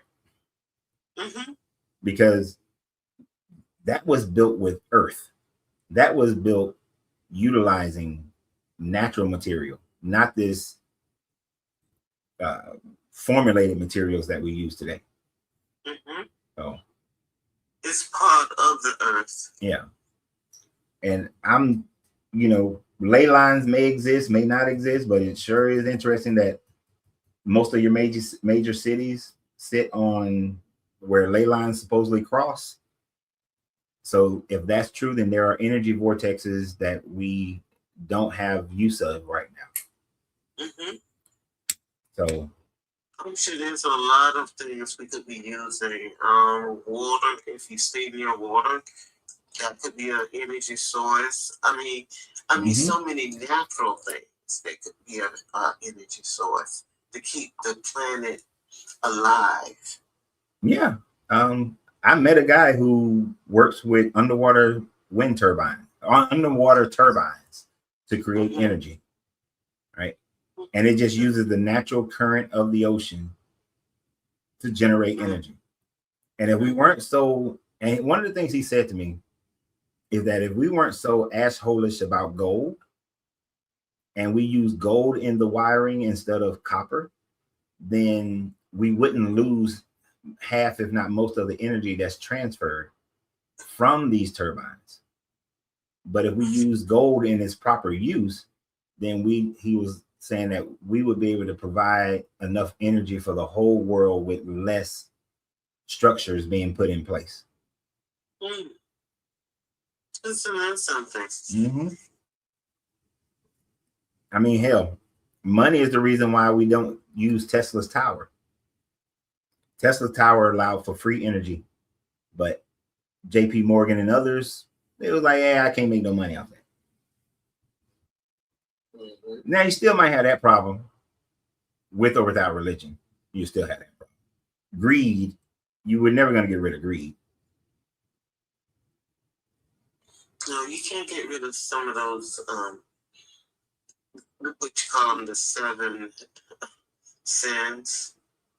Yeah, but we can minimize it. Believe that someone has taken upon your sins and that you can run free. Mm-hmm. That's dangerous. That is a definite danger of religion. You thinking that I can do these things and God will just forgive me. Mm-hmm. I can say these things, God will just forgive me. Mm-hmm. That gives people the freedom to not control their dark side, mm-hmm. and just let their dark side do what it does, instead of saying that, you know what, I got these darkness about me. I need to live with it, dwell with it, and control it, not mm-hmm. allow it to be free because I got this get out of jail free card. Right. Mm-hmm. But that's people. Anyway, I was just hot and bothered by Jameson, and I wanted to get up there and say, hey, did you know that Egypt and Ethiopia is named more times in the Bible, in the Old Testament, than Israel? Yeah, nah, I think he did. I don't think he meant, some black guy in a negative way. He was just agreeing with me that it could have been any black person from a whole bunch of different places. Well, I don't even like this. I don't believe the whole thing anyway. Mm-hmm. But I like the way it came out of nowhere that this man who is emasculated followed whatever Christianity. Right. It did. It is more than likely it never happened. The Ethiopian eunuch never happened. It's more than likely it never happened. It just it did not happen. Some bullshit that Luke wrote. And Luke was just writing what people was telling him. Who is Luke anyway? A follower of Paul who was just walking around writing shit to please the Romans. Oh, so he was never one of the disciples? Oh, no. He admits it right off the bat in the book of Luke and Acts. Well, in the book of Luke, he admits that he is just somebody who is writing down the histories of what happened, what supposedly happened earlier in the early first century. Yeah, he admits that he was not a follower, that he was not a disciple. Okay. Yeah, so Matthew was. Yeah, Matthew, the writer of Matthew supposedly was a follower, but it's Mark. No, actually, Mark wasn't. But it's interesting that Matthew utilizes Mark to write his book.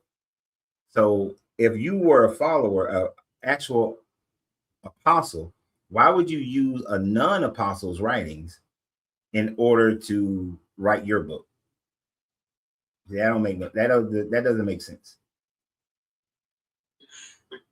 That's like if I was there with Malcolm X,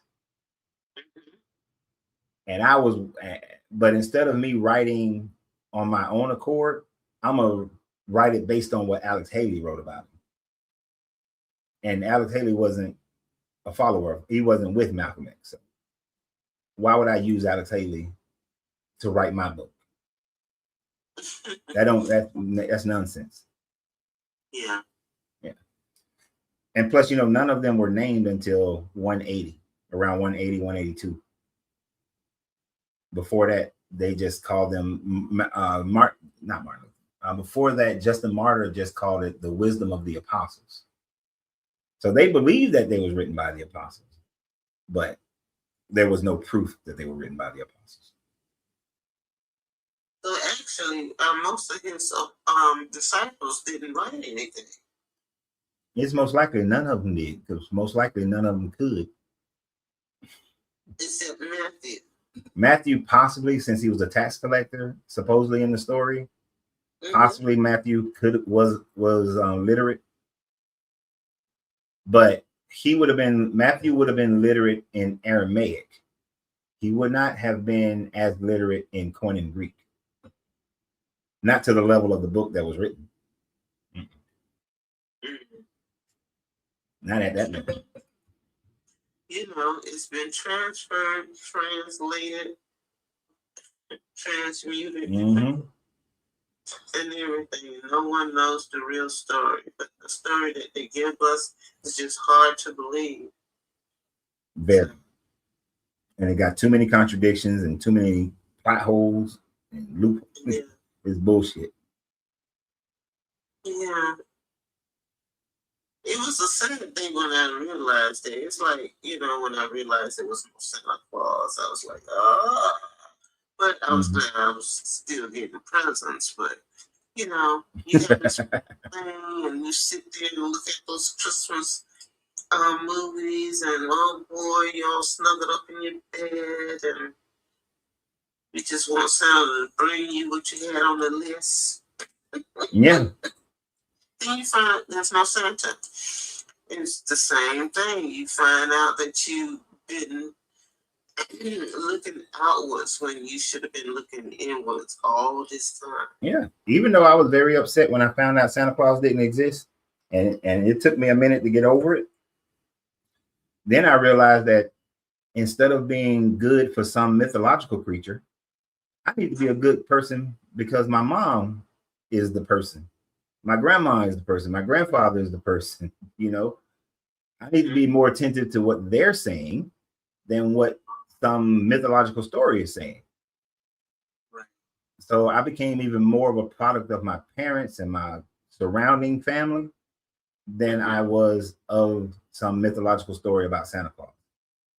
And the same thing happened with Jesus, except I was an adult. So my mindset shifted to, I need to be who I desire to be, not because of what some mythological story is telling me I should be.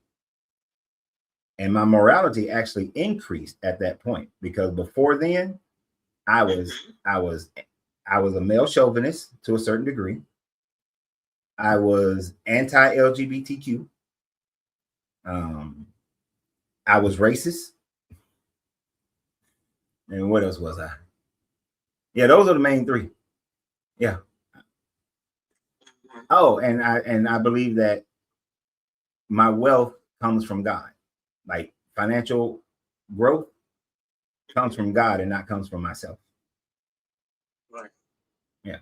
So yeah, I was all those things. I wasn't thinking for myself. I was thinking based on what the Bible says. People will say that you were prideful. Yeah. Well, I was prideful about the Bible. If the Bible said, because you think about it, the Bible said that, you know, the man is the great thing and the woman is the one who was first conceived. You know, the woman has to suffer through childbirth. The woman needs to serve the man. Gay people should be killed and murdered. Witches should be killed and murdered. Everybody, if God is for you, then you read that story of Job, God is for you, then he's going to put a hedge of protection around you. But once I got the Bible out of the way, then I started thinking for myself, women are just as equal as men. My woman is my partner, not my servant. Women can do, you know, when it comes to intellectual things, women can do anything that a man can do. Gay people, as long as they're not trying to force their lifestyle on me or anything, or trying to force me to think a certain way, Go live your life and do your life however you want to, and I'm just gonna treat you like a regular human instead of looking at you already and don't give two shits about your character. You know? So live your life. My money comes from the decisions that I make. It don't come from nothing else. There ain't no secret check that's just gonna appear. In your mailbox. Right. God ain't got nothing to do with my blessings. My blessings got to do with me. Spring water. Huh? You know, spring water. What about it? Well, you get the spring water and you get a check in the mail. No, I ain't never heard that one. Okay. I never heard that one before. You know, look, I believed because, you know, if you go to Israel and they say that when you go up to the Wailing Wall and you write on a piece of paper and if you pray with your true heart of God, whatever you pray for, God is going to accept it and make it so. I've been to the Wailing Wall 3 times, 3 different prayers, and all 3 of them went opposite. Hey, do you think they take some of the papers out? Oh no, You know. No, because even where I stuffed my little piece of paper, you can see that there was some old paper that's been there for years, for decades. I hope nobody decided to put a lighter on it. It ain't. That would be interesting. I don't know how well that'll burn, but All that paper, the old paper with the new paper, yeah, that thing will just light up like a furnace. yeah. I'm sorry. That's some. Okay, Jim, you're being stupid. Jim told me so I should start wearing a rainbow cowboy hat. Obviously, Jim didn't understand nothing that I said. Oh my goodness. Because he asked, was I pro LGBTQ? I'm not. Well, you don't have to wear one of them hats. I'm not part of that community. Why would I wear the hat? That's stupid. That makes absolutely no sense. That's somebody still caught up in some of the mental bullshit that society has propagated because of the Bible. We don't. What I'm saying when it comes to that, people in that community, live your life however you want to live your life. As long as you're not hurting anybody, as long as you're not forcing anybody, live you. Oh, he said he's joking. I was gonna say I'm about to go find Jim. No, I just playing. Oh, well, because you know you do have those people who think that if you support a group that they don't support, and I'm not saying Jim is anti, then you must. If you support one group, then you must be anti the other group. Like, because I'll dog out the current regime of Republicans, people think, oh, you must support the Democrats. I don't support them either. I'll support individual candidates. I don't support parties. Right. So, but he was joking. That's why I don't like text. I'd rather talk to people because you may not understand what the text is actually saying. Right. Yeah. But I became a better person when I left the Bible. I became a better father. I became a better husband. I became a better friend. Everything in my life got better when I left Christianity. When do you think it did that? You said when or why? Why? Why did it happen like that? Why did you become better after you left the Bible? Because my morality became more inclined with being a good person. That I had started looking at the world through the lens of how I would want to be treated, how I would want my children to be treated, how people in general should be treated. And because of that, that changed my mindset on, you know, how I interacted with people. But something has to happen. I mean, like, okay, you wake up in the morning and you decide that that you're not gonna believe in the Bible anymore. Mm-hmm. Is that what happened? I mean, it was through years and years of research, but yeah, I mean, because I was fighting my own self to believe in the Bible. Like I wanted to believe in the Bible. I wanted to reform Christianity, but No, you feel. that I then that when I finally just said, you know what, I just can't do this anymore. And for me, because I'm built different. When I truly decide something, I change it on a dime. Everything about me will change overnight. Like if and I'm only saying this one because my wife picked on me about this one.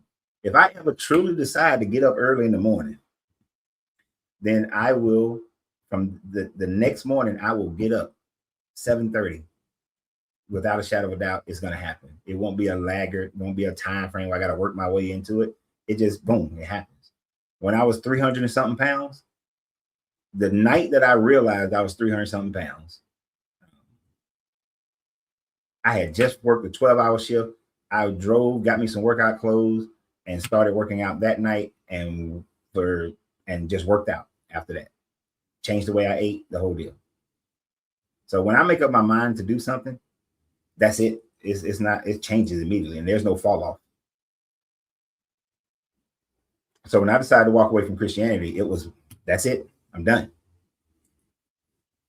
And then I went through the process of thinking about, well, what are my morals now? Which morals are fitting for me? Which morals are better? And I went with that. I mean, it was night and day how I treated people.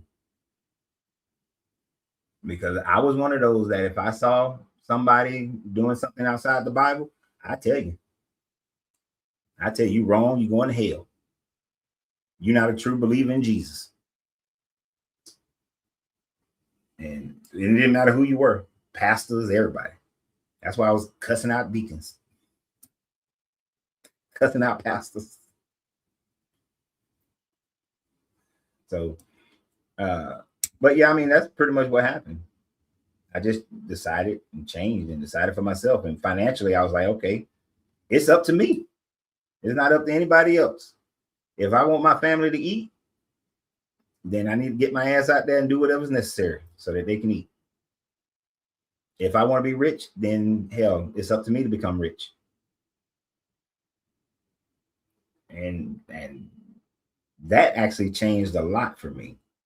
Because before I used to go to work and I pray, I'd be at my, I had my little kiosk in the mall and I'm praying, God, please let people just come into the mall today and buy all the candles and all the watches and all the sunglasses, because I had 3 kiosks. Let them just buy it all. But when I got rid of Christianity, I wasn't doing that anymore. I had a gym, and I was like, okay, if I want people coming in here, I got to do the marketing. I got to learn about marketing. So I took myself through a crash course of marketing and advertising, and I did the damn thing, and the money started coming in. And this has been the same way with everything else. Before, I would have been just praying, oh, please, Jesus, I'm going to turn around 3 times and throw this over my shoulder. I've done that. So I've done the Christian witchcraft. But let me let this other person come up, Miss Fifi. Miss Fifi? Hello? Hello? Okay. I'm sorry. Okay. I'm going to let this other person come up, okay? Okay. Appreciate this always. I'm trying to do 2 things at once. You can't do it. No. I deserve all your folks. No, just playing. It's all about me. No one else but me. No. Let's see. We got somebody else coming up. Ghost Debater. Oh, I guess Ghost Debater hit it by accident. Or maybe took too long, wasn't patient enough.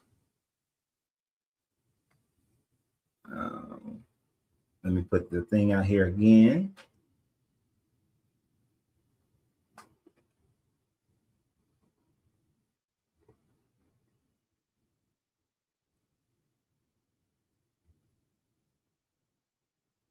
Let's see. I'm just looking at some of y'all comments.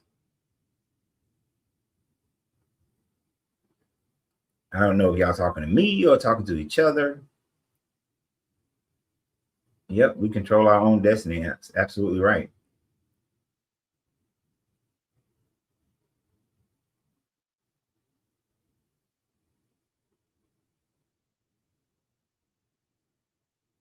Let's see. If y'all are saying something to me, put my name on it right quick, because I don't know if y'all talking to me or not. Can money talk? Hell yeah, money talks. But credit starts conversations.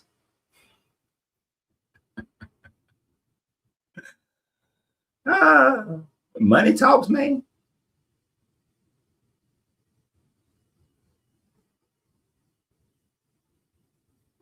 As in Christianity making the world a better place. Let's see if I can see what you're up. I think the same ways, yes, but I think we could get the good that it brings without the baggage that comes with it.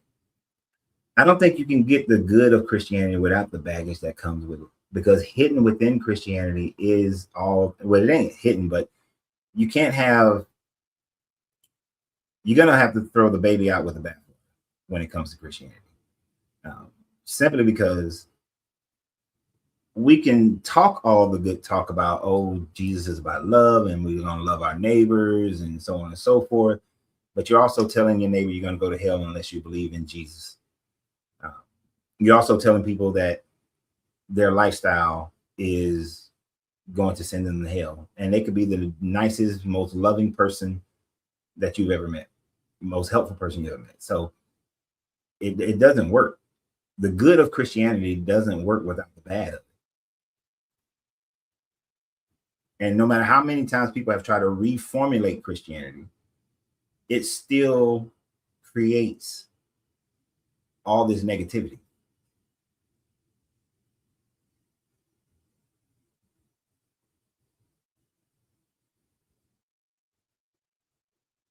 So,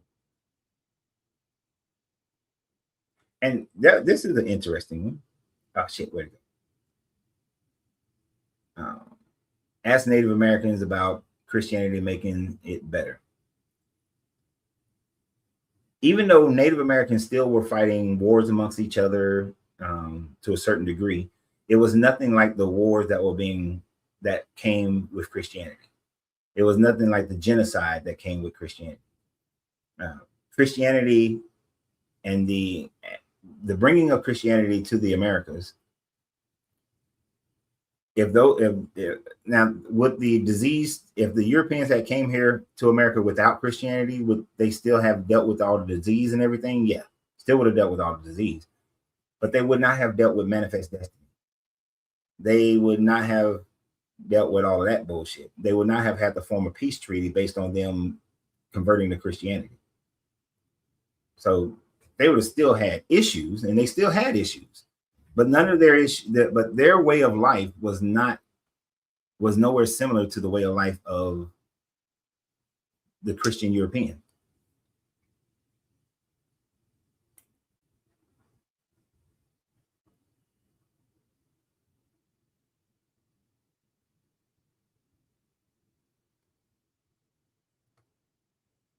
Coach Rand, I'm saying it brings some good. However, it brings baggage. I think we can get all the benefits without any religion. We can be good without a Bible. We can have community without. Oh yes, I agree 100%. That's what you meant. Okay, yeah, I agree 100%. That's one of the things that the Christians like to throw at the atheists, is to say that, oh, without Christianity you have no morals.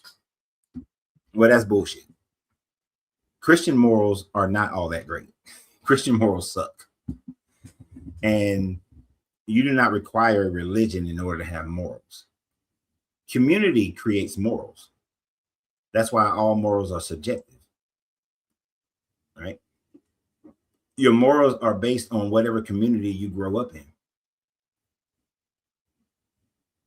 So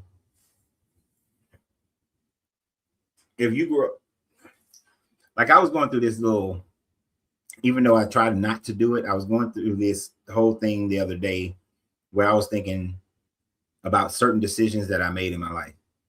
Like I was offered to go into the Army's Airwolf program before I re-enlisted in the Marine Corps.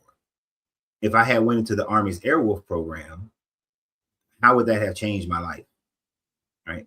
One of the things I thought about was my daughter Sydney, because she was already born. The other kids weren't born yet, so they probably never would have been born, or they would have been born.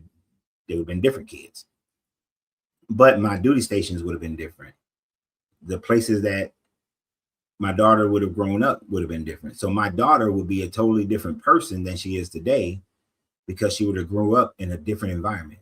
Or if I had taken the government job that was offered to me before I re-enlisted, then that means my daughter would have grew up in Germany for the most part, possibly Italy, but mostly in Germany. So she would have grown up with more German morals than she would have grew up with American morality. So morals are subjective to wherever you live.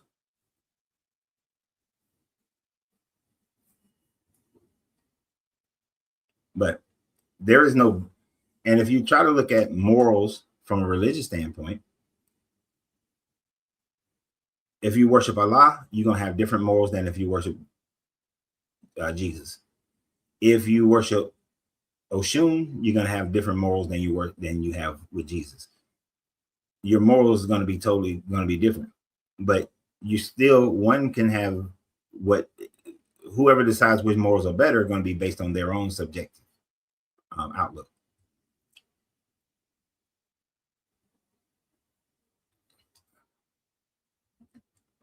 Do you have any morals that supersede the morals in Christianity? Yes. Women should be treated equally.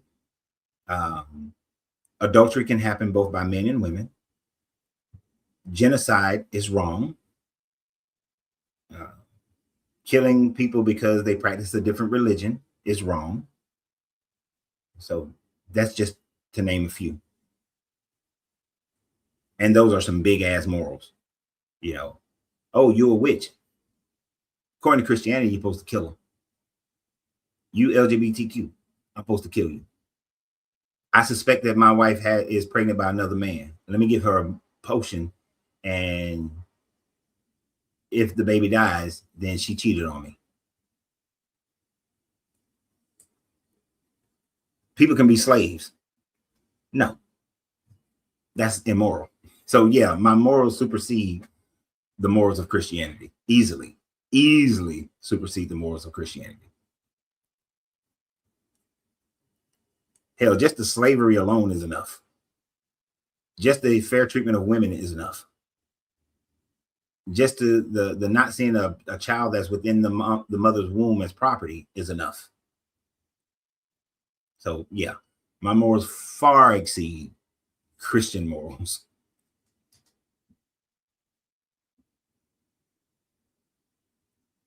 And and this one, I forgot about this one. Thank you, Guitar Dog. My morals supersede Christian morals simply because it is not justice that people suffer in eternal torment simply because they don't believe in the same God as somebody else. That's any religion that has a hell or any facsimile thereof is immoral.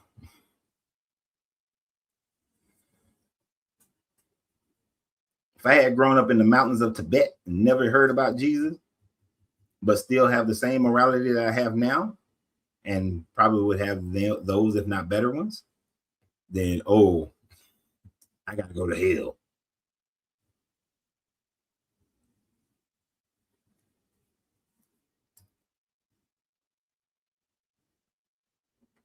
Have you ever heard of the doctrine of discovery or the Monroe Doctrine? I know the Monroe Doctrine is that we will not engage in other countries' civil wars and really just pay attention to what's going on in the Western Hemisphere.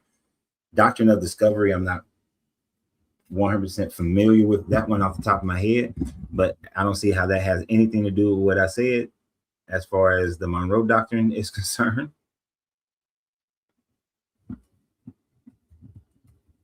Let's see, Doctrine of Discovery.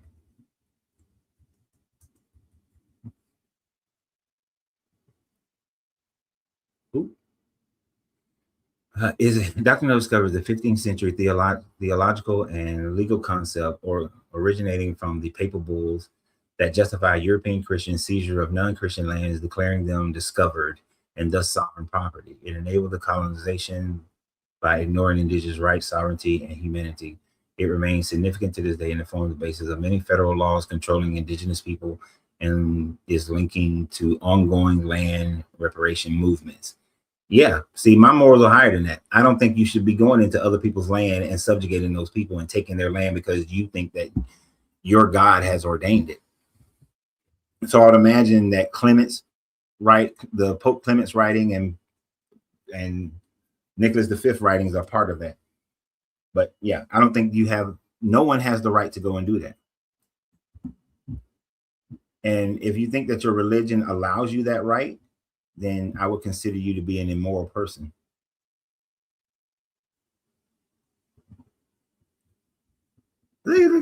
All the morals you mentioned are they're in Christianity. They certainly are. You can have slaves in Christianity. My morals say you shouldn't. So what are you talking about? Christianity doesn't get rid of slavery. Christianity doesn't give women equal rights. Christianity doesn't say that if a person chooses, what do he call it? He called it he's a male loving man. Christianity says you're going to hell for that. That means the president is breaking the Monroe Doctrine. Yeah, he is. He most certainly is. Oh, that should. I wonder if that would be a good legal stance for his impeachment. Like, is the Monroe Doctrine still part of American legislation? Him and a few other presidents will have to go to jail for that one.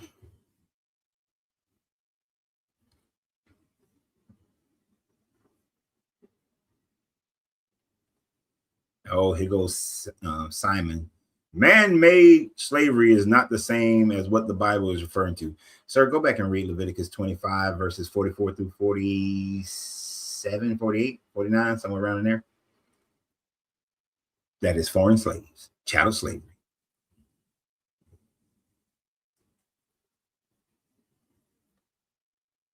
Oh, Manifest Destiny. Yeah, Manifest Destiny. Yeah, Manifest Destiny is immoral as hell.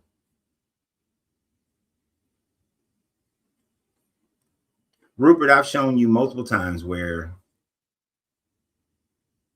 it is approved of in the Bible, but let's do it one more time in Leviticus 25. And of course, Rupert reads the KJV, which is one of the worst translations ever made. I don't know why I'm reading this. You motherfuckers don't ever understand it. Let's go through it again. As for your male and female slaves whom you may have, it is from the nations around you that you may acquire male and female slaves. You may also acquire them from among the alien residents with you, aliens residing with you, from their families who are with you, who have been born into your lands. They may be your property. You may keep them as your possessions for your children after you, for them to inherit as property. These you may treat as slaves, but as far as your fellow Israelites, no one shall rule over the other with harshness. So what does that mean? That means of the foreigners, you can make them your slaves as property and pass them down as inheritance as property. And that you can treat them as slaves, but your fellow Israelites, you may not. So those from your own tribes, you may not treat as slaves. Leviticus 25, verses 44 through 46. This has been a reading of the Bible.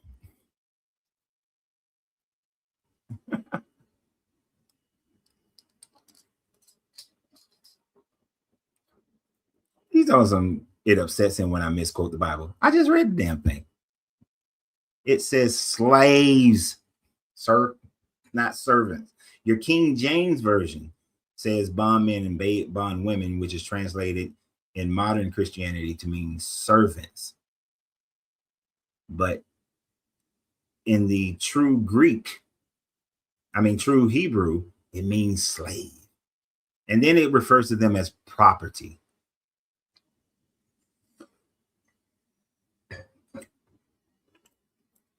New Standard Revised Updated Edition is the version that I read because it is the most accurate version of the Bible that you have today.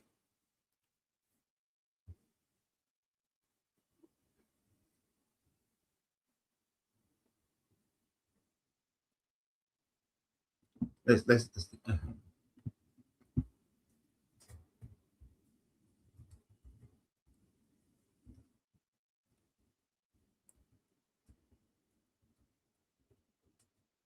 There's Leviticus 25.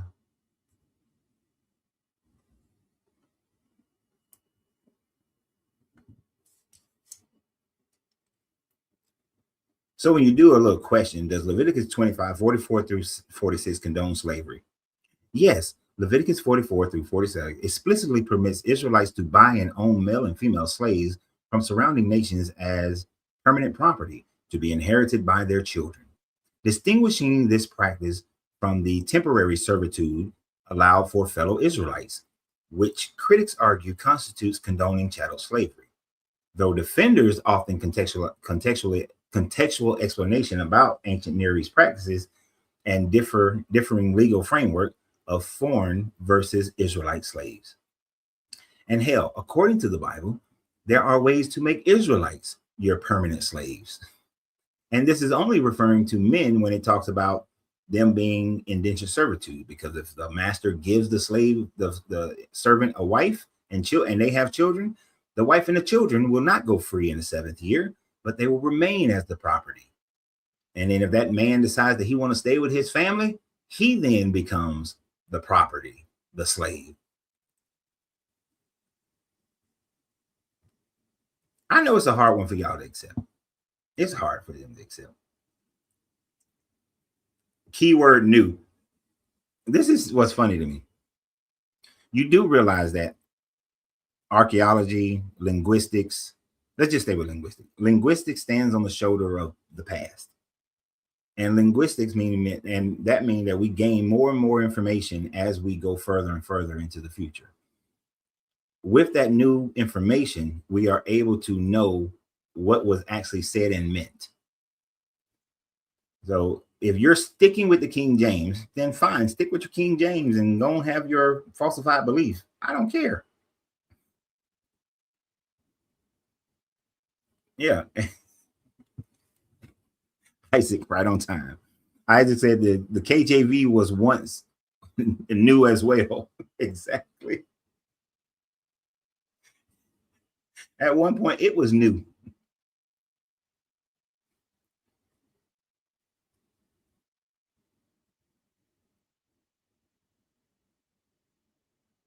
That kills me when they don't realize that I'm holding on to the King James. Go read the Septuagint. See if you still hold on to that King James version of, oh, they were servants. They weren't property. They weren't slaves. And what is proper? If a person is a property and that property can be inherited, what would you call that person? Just a simple thought process. If a person is property and can be passed down as property, owned until their life ends, what is that person called?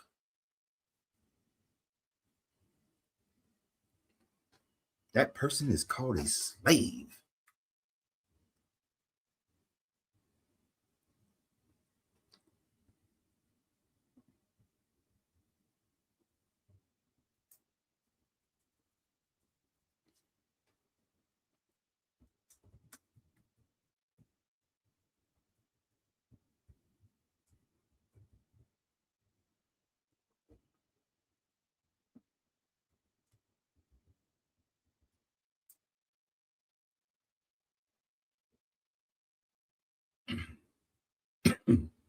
So let's see. So Leviticus 25, 44 through 46, in both the traditional Masoretic text and the existing Dead Sea Scrolls fragments, such as 4Q Leviticus, contains regulations permitting Israelites to purchase and hold foreign slaves as permanent property.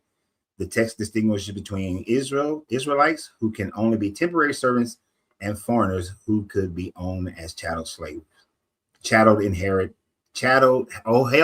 as chattel, inherited, and kept for life. So the Dead Sea Scrolls in 4Q Levite, say the same thing. And that's so sad. That was just an easy Google search.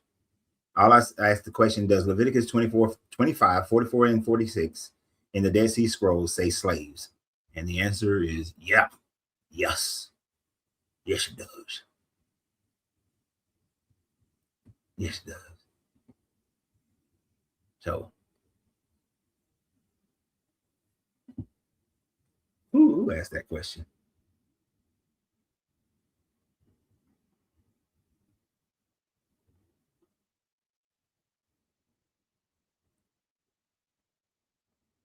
Yeah.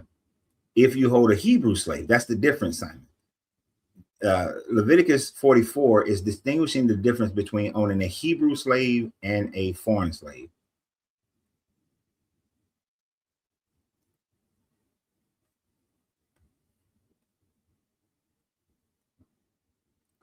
And where does it say, Rupert, that Hebrews are not allowed to own slaves? You're not allowed to own, it's supposed to be Hebrew slaves.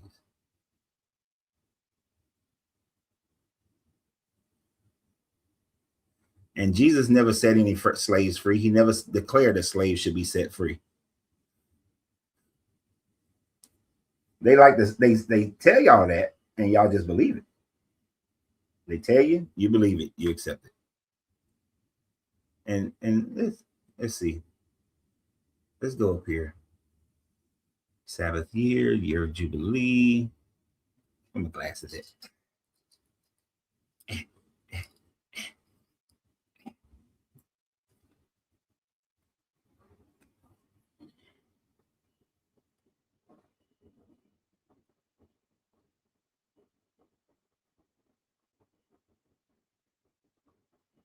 They'll join our house.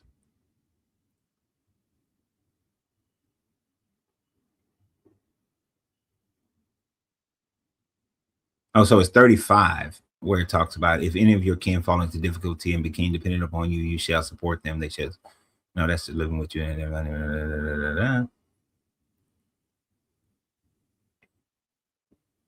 39 is where it starts. If any who are dependent upon you become so impoverished that they sell themselves to you, you shall not make them serve as slaves. They shall remain with you as a hired or bond laborers. They shall serve you until the year of Jubilee. So this is talking about Egyptians to, Israelites to Israelite.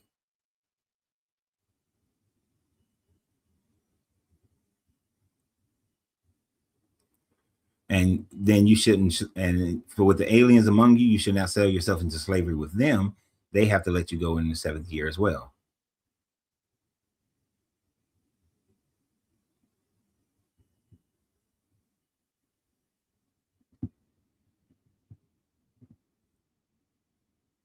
See, I really wonder if people who believe in this Bible, I don't wonder, I know, a lot of people who believe in this Bible, they don't read it. You just simply don't read it.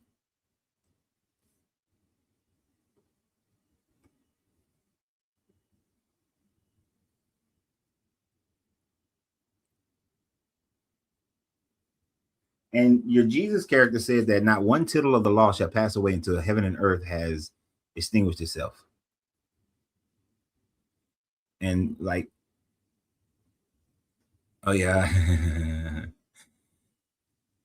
If a man sells his daughter as a servant, she shall not go free as a male servant do.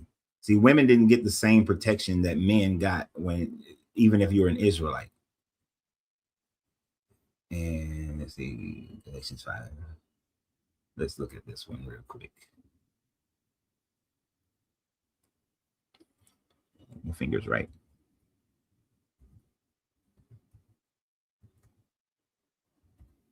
And where did he say? So I ain't going through all this stuff. Okay. Let's look at it. See, I'm going to do the Christian thing here.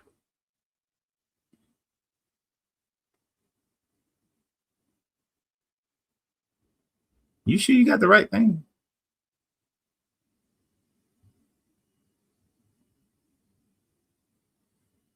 He said Galatians 5:15. I think you got that wrong. That's Galatians 5:1.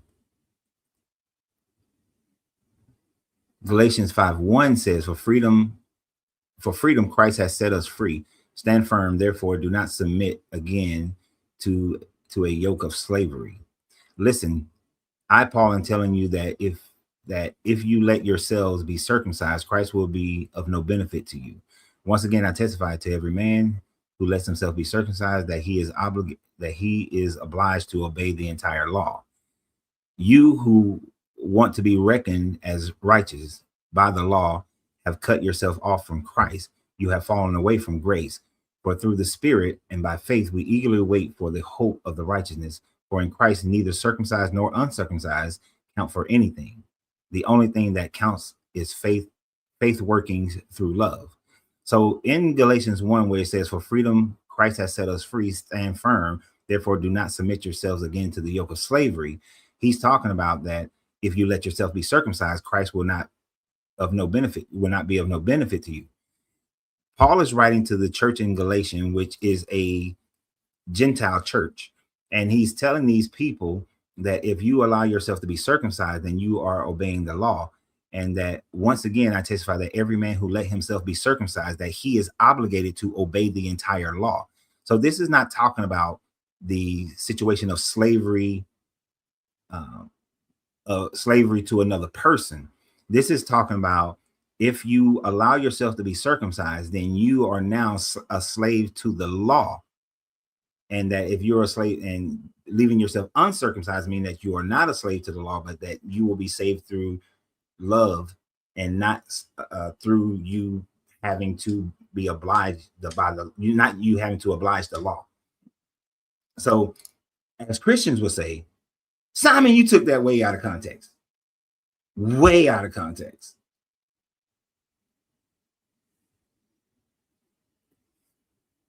Gotta love it. Gotta love when they take this shit out of context.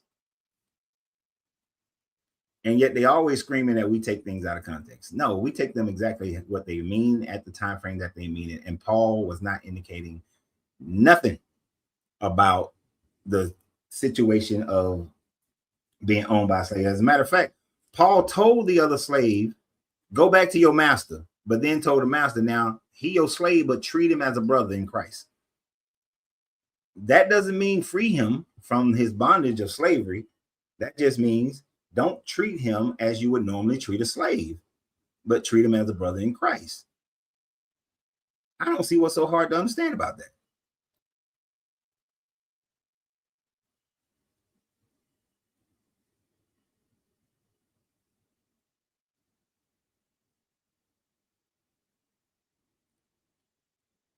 Y'all just don't, people don't get their own Bible because they know that for themselves, slavery is an horrible morality to uphold. So you have to change your contextualization of the Bible in order for you to accept that it's not, in order for you to accept it so that it doesn't go against your own moral standard. But your own moral standard is not the moral standard of the Bible. So y'all try to wiggle out of it, but you don't. And the world is not about it. Now, did the world practice slavery before the Bible? Yes, it did. But the world's morality changed no matter what country we're talking about. Slavery ended in China without the Bible. It ended in Japan without the Bible. It ended in the Americas without the Bible.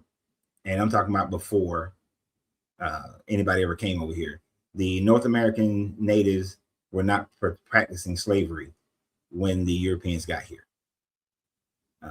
Most of South America, Central America did not practice slavery before Americans got here. I mean, before Europeans got here. Now, other countries, yeah, they practice slavery, but those that weren't affected by Christianity ended their slavery without the Bible. So the Bible is not needed to end slavery, and you have to renegotiate the Bible in order to say that the Bible rids itself of slavery.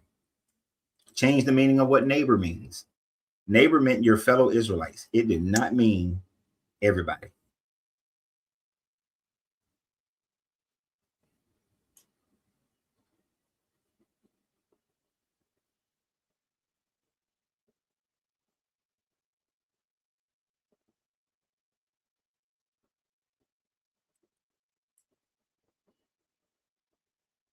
And this is I find this, Rich, not to be disrespectful towards your comment. And let me read it for the TikTok people. But Rich's comment is, it doesn't mean free him, but what it does show is that the master is not any better than the slave, putting them on equal ground, creating the foundation to end slavery. Your name on here is Rich Poor Guy. I'm gonna say that is a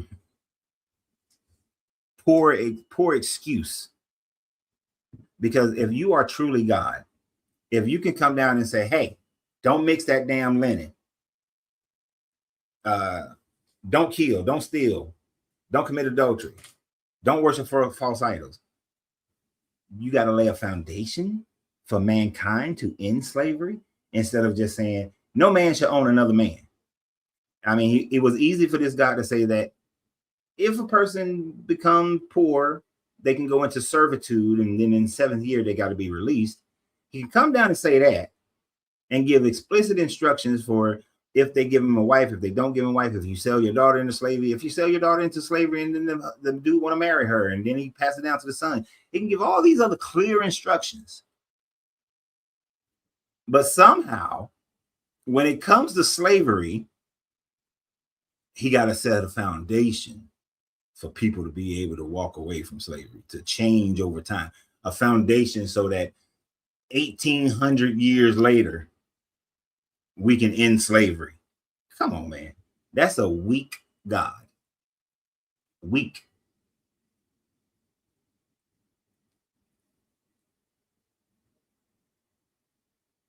That is an incredibly weak God. Because if I was God, I would just say, hey, no slavery. Nobody should own another person. But see, this God loves the slavery. This is why he told Joshua, go kill everybody in the promised land. If you can't kill them, make them slaves. And from the nations that are neighboring you, make them slaves.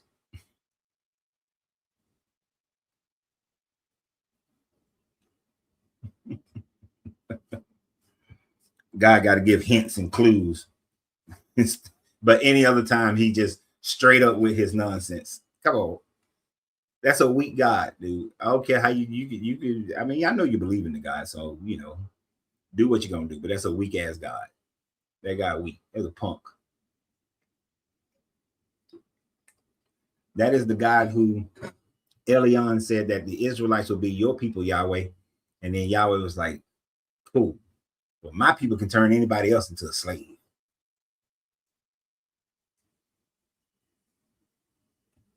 Sad ass God.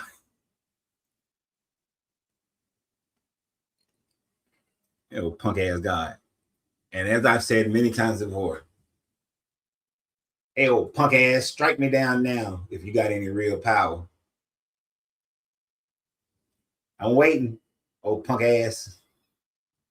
What you got, old punk ass God? Strike me down right now. Don't try to do it 20 years from now, 30 years from now, 40 years from now, 50 years from now. If you the real God with your punk ass, strike me down right now. I'm waiting. I'm waiting. I'm waiting, old punk ass. Punk ass God. You see, he don't exist. That's why he didn't hear my statement. That's why nothing happened. Because he's make believe. He's not real. He's not real. Cause your old punk ass.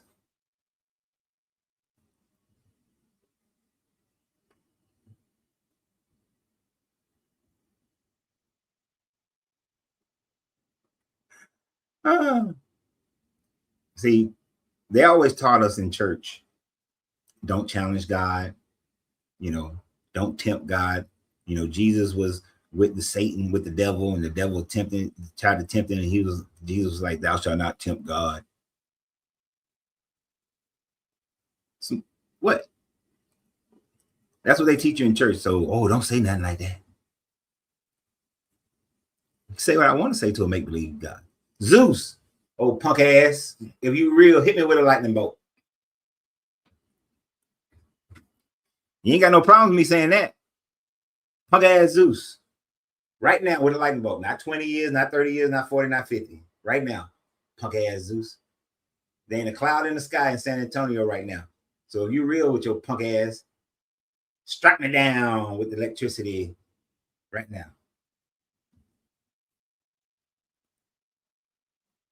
See?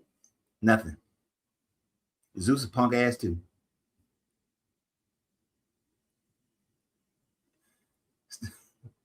Punk ass. Because none of them are real. None of them are real.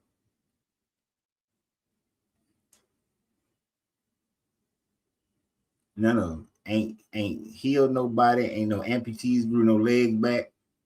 Ain't shit happened. Nothing. Not one thing. And like I said to Miss Fifi, my life has gotten tremendously better without this God. Tremendously better.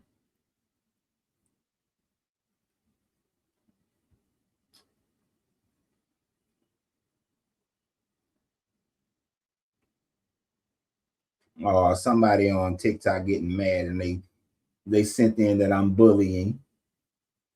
I'm bullying people. He's a bully because he called their God a punk ass. Jim said my life has done the opposite. Then Jim, and it's you know what, Jim, we finna have this conversation. I was about to get off. It's been 3 hours.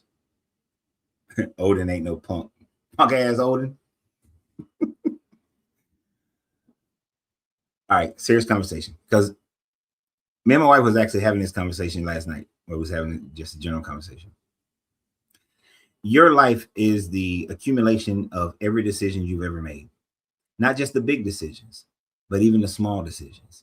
And actually, the small decisions are what lead up to your big decisions. If your life is not going well right now, or haven't been going well since you walked away from Christianity, then that's the problem within yourself, right?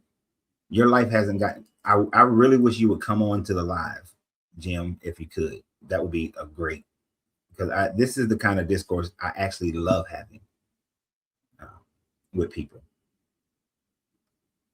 And that is how to make their lives better, right? That's what I do with my coaching programs. They're all engineered to make people's lives better.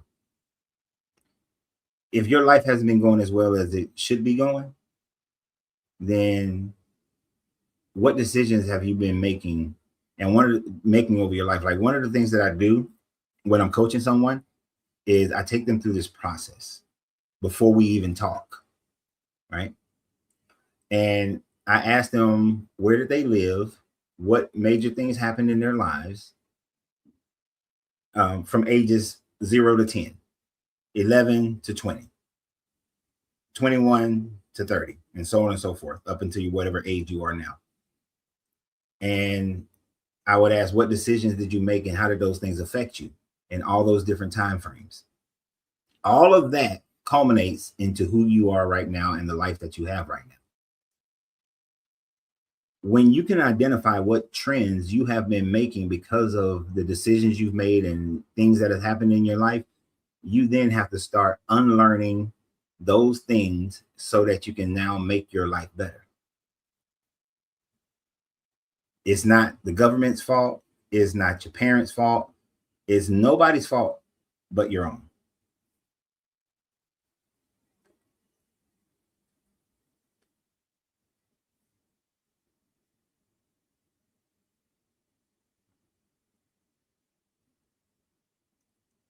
So we have to figure out, let's see, this is why I hate doing this something. For example, it took things like the book of Proverbs to make me think about the path I was on to get me to want to do better. Okay, so if you want to do better and Proverbs got you on that path, okay, it took the teachings of Jesus to make me think deeper about the things that I involved in, to want to turn from them. I want more love when I had none. I can go on and on. I'm not really understanding what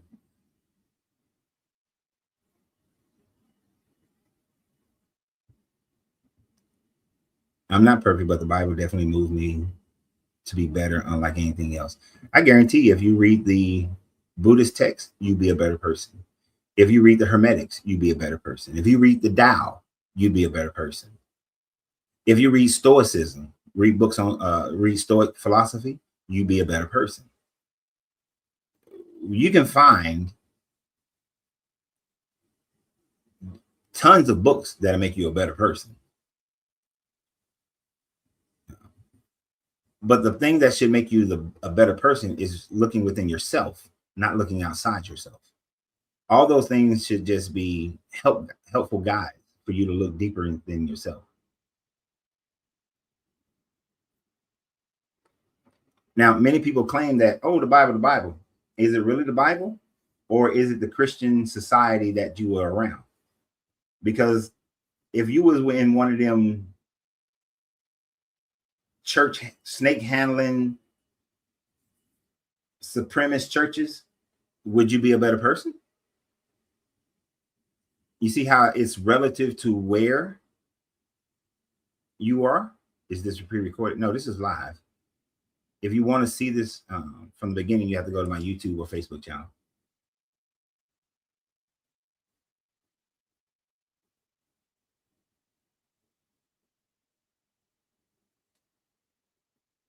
Oh, it's because I smoke cigars while I'm talking, while I'm on my live. That's why it says consuming substance featured in this live could harm your health. I smoke cigars.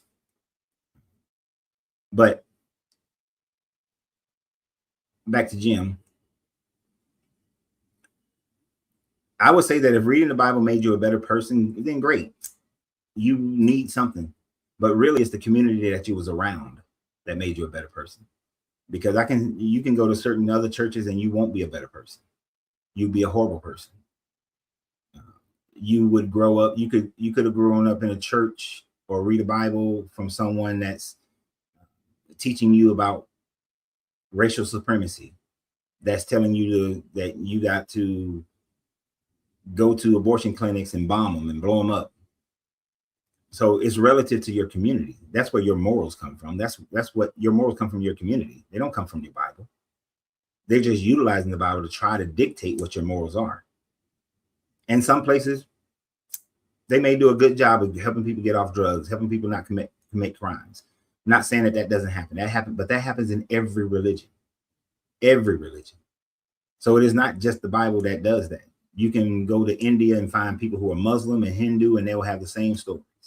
I became a better husband because I read the Quran. I became a better husband because I read the Upanishads. I stopped doing drugs because of the Quran. I stopped doing drugs because of the Upanishads. It's all about the community. But all it is really doing is bringing out it's bringing out more of a real person that you desire to be. And you're just finding parts of it that fits that criteria. And as I always said, if being a Christian makes you a better person and you're not going to harm my children, shit, I want you to stay Christian.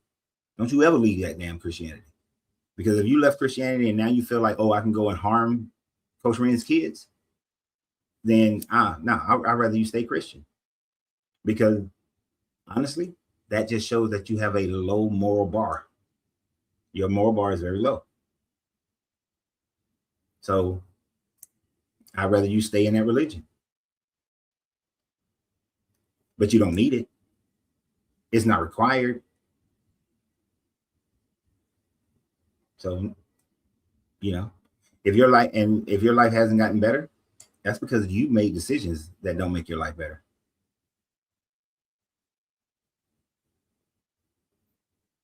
Yeah, and for most of us, that happens, Abigail. You start asking questions and they try to silence you. It's the last person that I'm talking to today, and then I'm getting off. Unbeliever. Hello, sir. How you doing? I am Ramesh from India. Last time I spoke to you. Oh, did you change your name? Yes, sir. This is my original channel, YouTube channel. Okay. Gotcha. I'm very inspired from you. I was a Christian from last 30 years. Now I became unbeliever. Right. So last time you suggested Bible, NRSV, about it's a what do you call that Bible? Oxford Bible. The what Bible? Yeah, you suggested NRSV version. You're breaking up a lot. I suggest Last time, yeah, you suggested to read the Bible, NRSV, Oxford Bible. I suggested to read the Bible and something. Yes, sir. Yeah, your connection is terrible, but I'm trying to understand you. Okay. Is it okay now, sir? Am I audible now? It's clear. It's a little scratchy, but let's try to make it work. Yes, sir. Actually, I am very inspired from you. I was a Christian for the last 30 years. So I just recently I came out. I left Christianity and started new channel. This is my channel name, and I am exploring. I'm telling the truth to the people, Indian people, especially in Telugu language. So that's why my English also a little bit broken. And I am collecting some words from you, but you are like just you don't show. Sometimes you don't show the references. You just keep on talking. It's like a summarize. You summarize the conversation. Like I'm very attracted the video that you said about Jithro, his name Judges 19. The video where I said what? Virgin sacrifice in Judges 19. And Judges 19 and about slavery. So right. I'm making videos in Telugu. I'm collecting from your words, taking your words. I'm making videos without your permission. I often don't. With my permission, go ahead. Sorry, sir. I missed the part that you said something with my permission. Judges 19. And about slavery.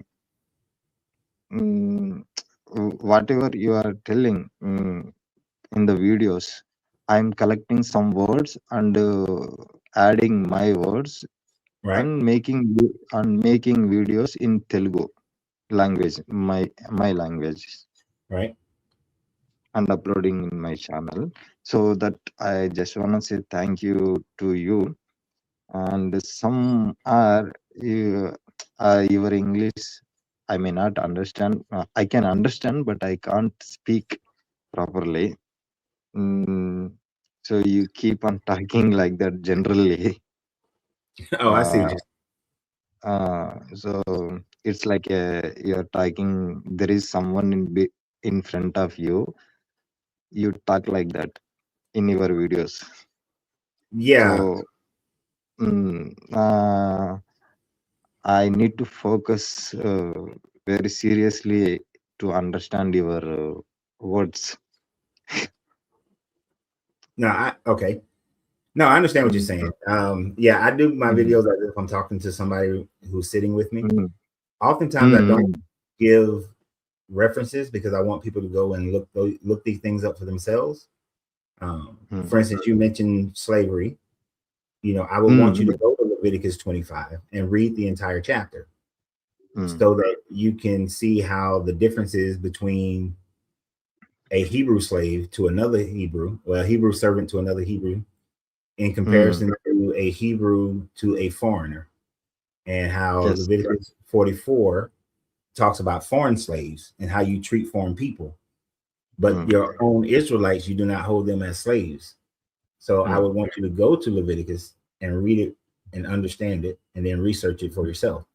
And then you mentioned Judges 19. That is the story where the guy comes into the town and he sends his concubine. Now the concubine is not necessarily a virgin, because she's not a virgin. She's a wife. Yes. Concubine. Yeah. And he allows her to be raped to death so that he is not raped by the men of that town. And then he cuts her up into 12 pieces so that they can have a war against these people, the Gadites. I think it's the people of Gad. I'm not sure if it's the Gadites or Danites. It's Gads or Dans, one of those two. But yeah, I would want you to go and read that so you can see how atrocious that story is. And also how, if you compare that to the story with Lot and the angels in Sodom and Gomorrah, how it's just a retelling of that same story, but just made bigger. You know, so to be able to compare the two, that one that's in Genesis and the other one is in Judges 19. And they're just, you know, rewriting, doing a remake. Yes, sir. So, actually, I'm also doing videos on my channel. So, recently I started, and some people are arguing in India. It's like Jesus is God. So I'm only focusing on prophecies because he has not fulfilled prophecies. Is there any other ways to answer them apart from prophecies? Well, one of the things is to show how Jesus never fulfilled any of the prophecies of the Old Testament. So, like earlier in this broadcast, we were talking about how the Ethiopian eunuch was reading in Acts 8. He was reading Isaiah 53 verses 7, 8, and 9, where this is the sufferance. But that part of Isaiah 53 talking about the suffering servant. When you read the whole thing of 51 through 53, you'll see that Isaiah is not talking about a Messiah, a coming Messiah, but the condition that the Israelites were in during the Babylonian captivity. So Jesus never fulfills that prophecy. He never fulfills the prophecy of Isaiah 7, which is when, you know, a young woman has given birth to a child. And this is what they use to say about the birth of Jesus being born to a virgin. The word that is used there is Alma, which means a young woman. If they meant virgin, they would have said Bethula. But that story that is not a prophecy says that a baby will be born. But before that baby knows how to choose the difference between good and evil, King Ahaz will have defeated his enemy. So it's not a prophecy about Jesus, it's a prophecy about King Ahaz defeating his enemy before this child can choose good and evil. So Jesus cannot fulfill that prophecy because he was not born during the time frame of King Ahaz. So one of the ways to show that Jesus is not the Jewish Messiah or the Messiah spoken of, or Messiah at all, as far as being God, he didn't fulfill no prophecies whatsoever. And then you have it where John is the only one who kind of sort of halfway tries to say that Jesus and God are one and the same. But John is written way late to make that claim. And Jesus, in his words, never declared himself to be God. This is something that was put on him through historical doctrines by early church fathers, which is the reason they had the Council of Nicaea in 325 over the argument of, was Jesus the Son of God and is God, or was he just a created being, a sage, a master, a teacher? So, and then when you read First John, in the beginning was the Word, and the Word was God, and the Word, and in the beginning was the Word, and the Word was God, and the Word was with God, something like that. It doesn't. If you read it in the Koine Greek and read it, and you can translate it from the Koine Greek, it wouldn't read the same way.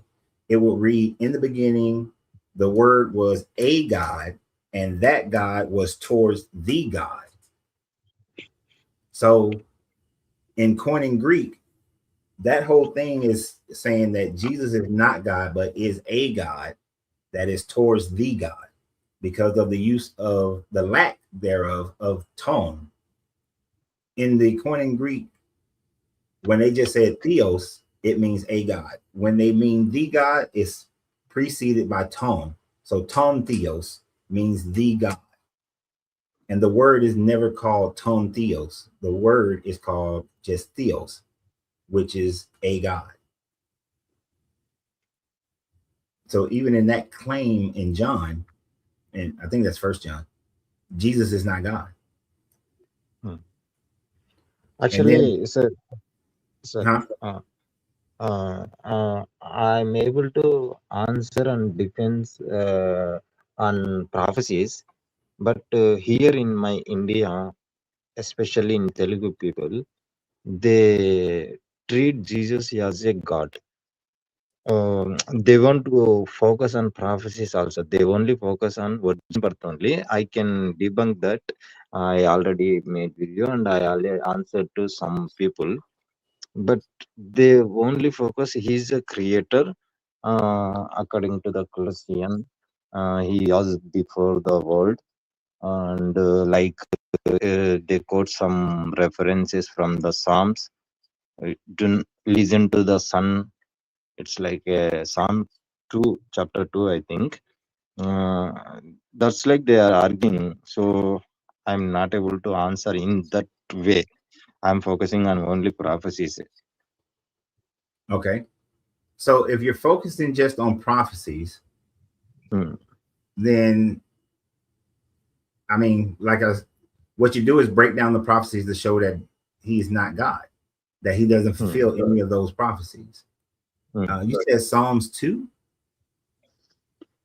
There is some verse that don't treat his son like something in Telugu. Aina Kumarani Vinudi, and that's like listen to his son. It's kind of like that. Psalm 2, I think. Listen to his son or obey his son. That's like, I'm not reading Bible. I'm just translating from Telugu to English to explain you.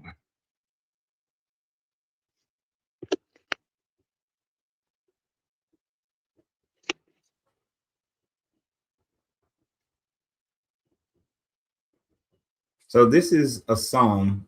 I'm thinking it's by David.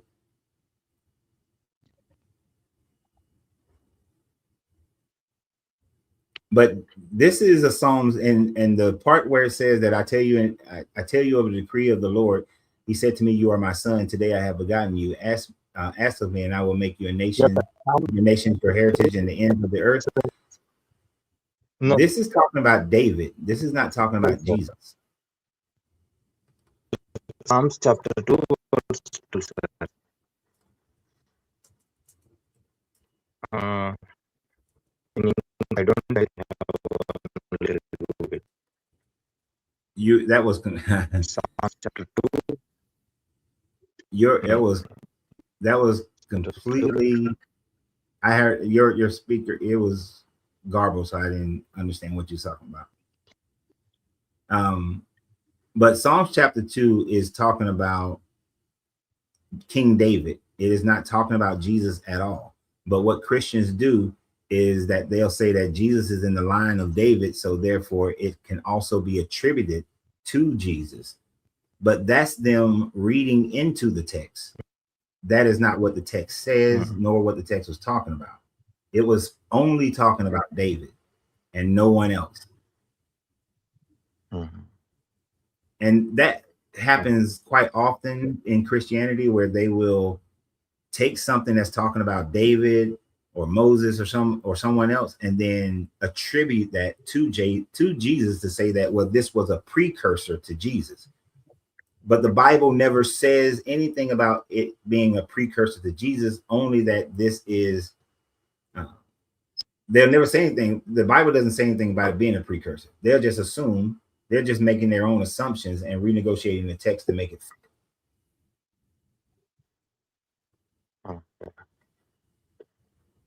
So that just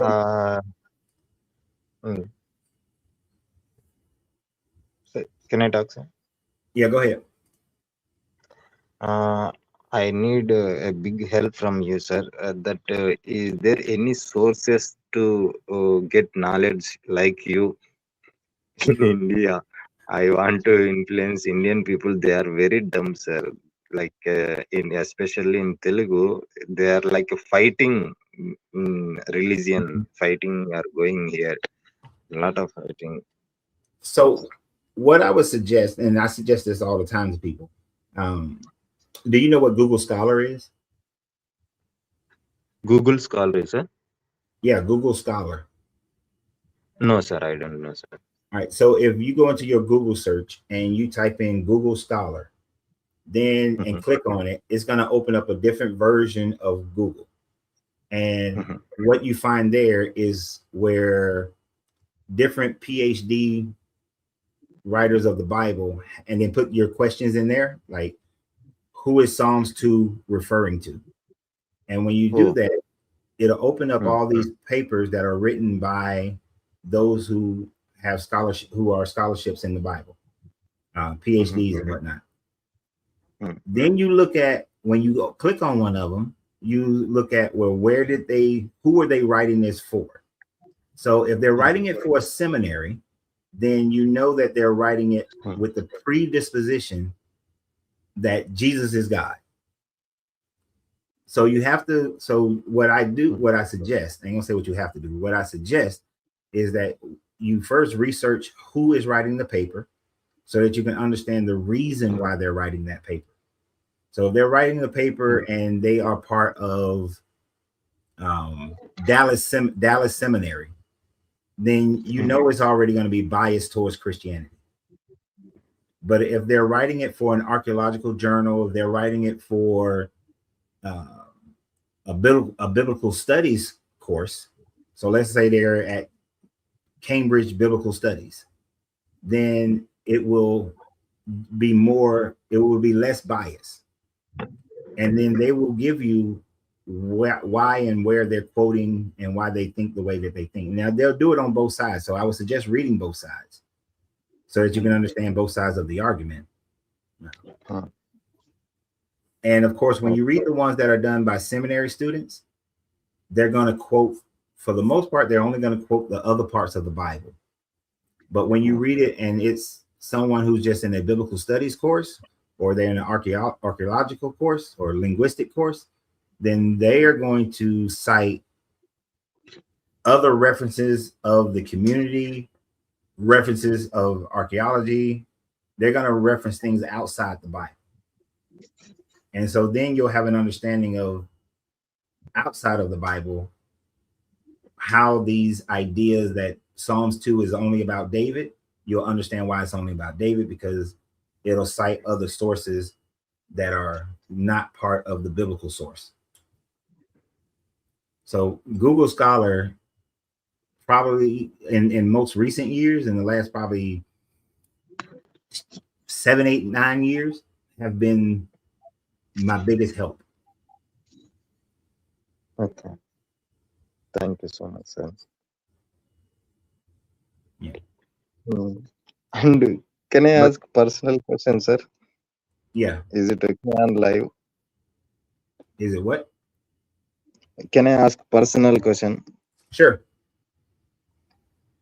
Sir, that you are smoking. Most of the videos you smoke, right? Yeah. Most of my videos I'm smoking a cigar. Yeah. And so how can you answer to people, sir, that I mean, if some Christian says that you are smoking, he is not a good person. That kind of answer, because I also smoke. That's why I'm asking. Then if someone ever, when people, well, one, I'm a bit of an asshole when it comes to that. So I'll tell them that's not my problem. That's your problem. But if I do engage with that, then I need them to answer me a question. Do you eat meat? Right? So let's say you was asking me that question. Do you eat meat? Yes, sir. Okay, so meat has, so in most places, maybe I don't know about India, but in most places, meat has more toxins and chemicals in it than cigars. Cigars are natural. They don't put chemicals on cigars, and you don't inhale a cigar. So the meat that you're eating is doing more damage to your body than the cigar that I'm smoking. And, you know, and then we can go a whole litany of things. Do you eat fast foods? Fast food is killing your body more so than a cigar is doing any damage to my body. Where do you get your water from? Do you drink soda? Are you eating food with high fructose corn syrup in it? So the moment someone tried to come to me with clean life, what they are not understanding is that they're just identifying how the American government and some other countries have put this negative image on smoking. And yeah, I'm not saying smoking is good for you, but we do so many things that are not good for us. And most of the damage that we do to our body is the food that we consume. So when you have nothing to say to me about my smoking until you go and live a completely raw vegan life. You go live a completely raw vegan life, you might have a leg to stand on. But even if you're going to live a completely raw vegan life, it has nothing to do with the information that I'm talking about. And that's the final part. My smoking of a cigar does not invalidate the information that I'm providing you. Because many of the things that you attribute to making your life better today, that person probably smokes cigarettes, may do weed, they may be on cocaine, and could be on all kinds of things. But you sure as hell using that cell phone that they invented. You driving that car that they invented. You taking those medicines that they invented. You know, so do you say I'm not going to drive this car because Henry Ford smoked? So I'm not going to drive a Ford? No, you still drive that damn Ford. Yeah. So unless you can break down the information that I'm talking about, you can shut all the hells up. And this is when I become the asshole. You can shut all the hells up about my smoking and get the fuck off my page. Nice answer, sir. Because for me, I'm not trying to convert a Christian. For me, I'm here to just help people who've already or are in the process of walking away from this religion. If a Christian stumbles on here and they get all in their feelings, that's on them. But let me tell you what it really shows. When a person focuses in on the fact that I smoke a cigar, it shows me that they cannot defend the information. They cannot go against the information that I'm talking about. They can't break it. So instead of that, they go for character assassination.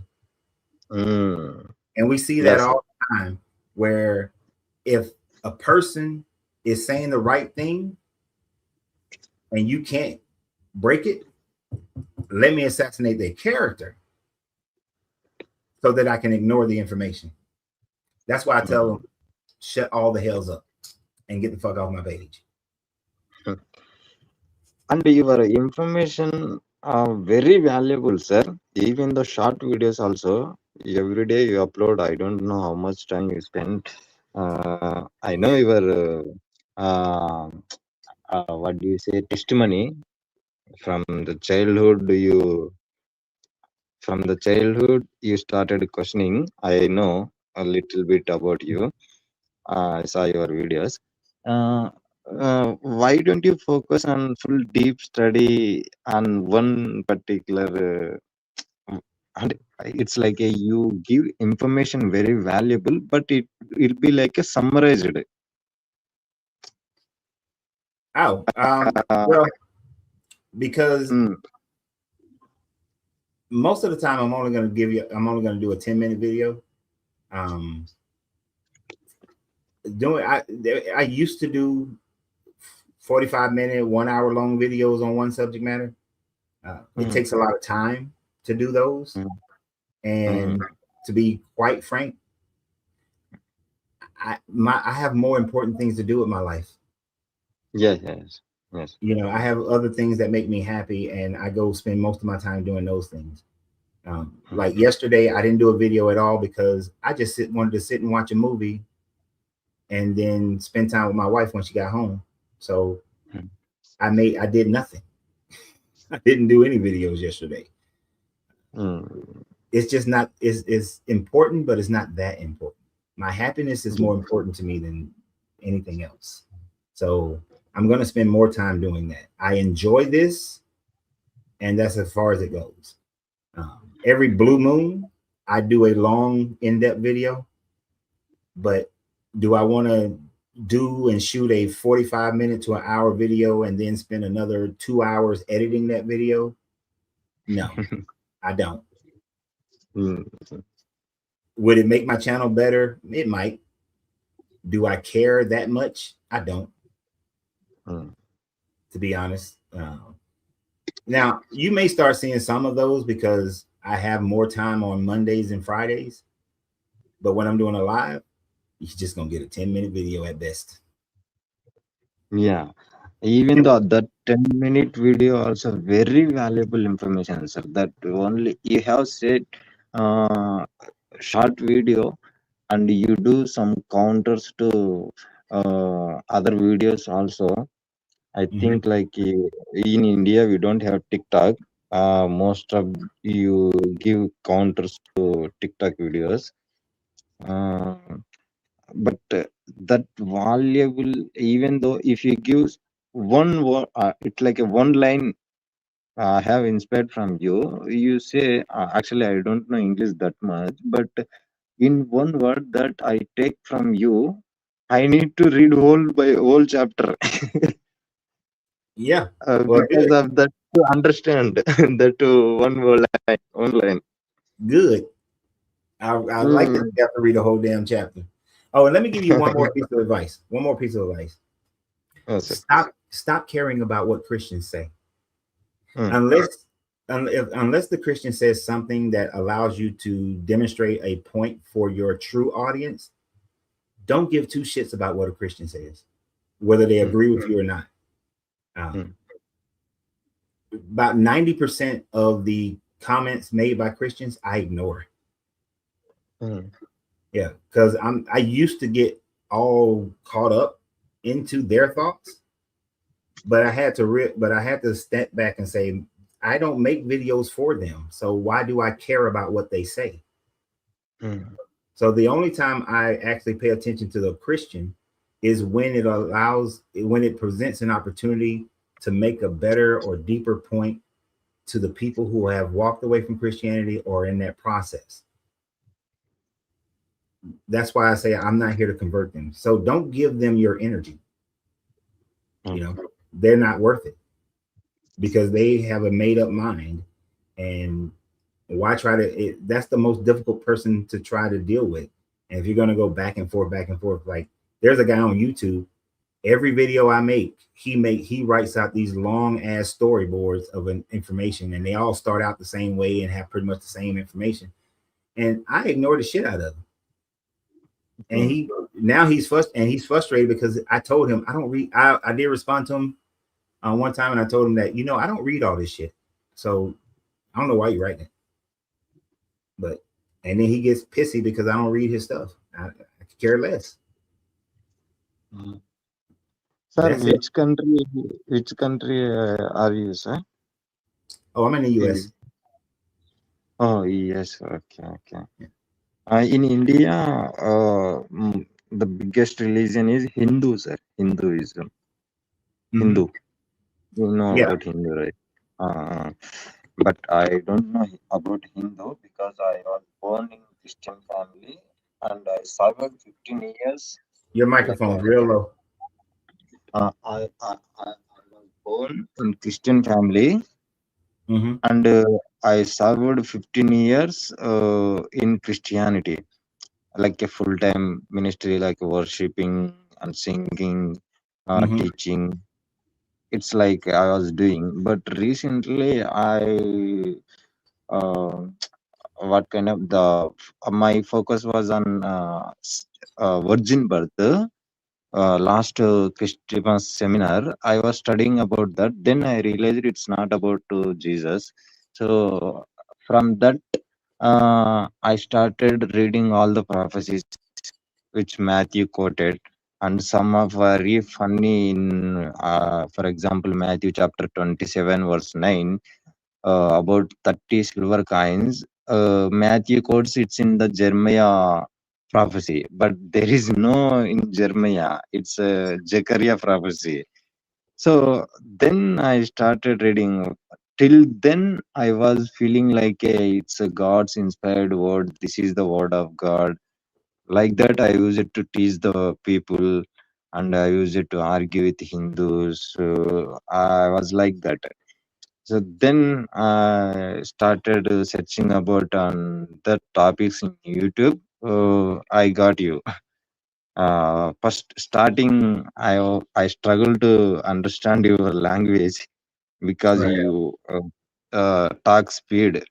Uh, it's like a just conversation. You most of the videos. Like that, I started reading and listening slowly. Sometimes he quotes about slavery. On that topic, I had to study homework on that, so that I got references. Then I became atheist. Okay. So your videos are helped me a lot. Very helpful. My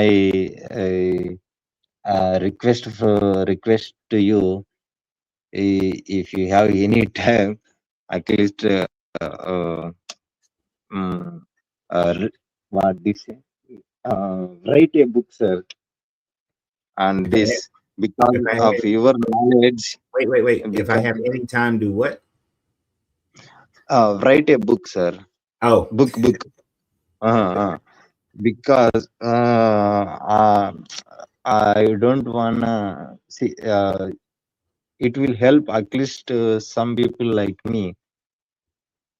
Because you have so much knowledge about history and geographically, as you said, you have chance to how do you say, travel Egypt, there, Israel, all those places, and you researched so many things about Bible and all these things. at least you write a book, sir, or else articles. It will help us. I understand. I'll consider it. One thing to consider as well on my YouTube channel, and I think on Facebook as well, I have it set for closed caption. So if you go into your settings, you should be able to add closed caption for your language. And then that way it'll help you to understand it better. In Facebook, sir, I didn't understand. No, if you go into your settings on my videos, you should be able to add closed caption for your language. Okay. And then that'll help you to be able to understand it easier. As far as writing a book, I don't know about writing a book. Maybe some articles, but a book, that's a lot of time. I don't know if I love y'all that much. I know, sir. I know. I understood your life. Like you are not doing for money, even though in YouTube also you are not doing for YouTube money. I understood about you. You are just wanna share and counter to idiots. Yeah. Got it. Yeah. Got it. But it's time for me to get off here, man. I'm hungry. Trying to eat. Sir, here is 2:41 a.m. in India. Oh no! Oh, I'm waiting for you because of at this time early morning 2:41 a.m. I appreciate that. I appreciate it tremendously. I'm very glad to talk to you, sir. Thank you so much for your valuable time information. All right, thank you. I appreciate it. And keep going. Okay, sir. All right.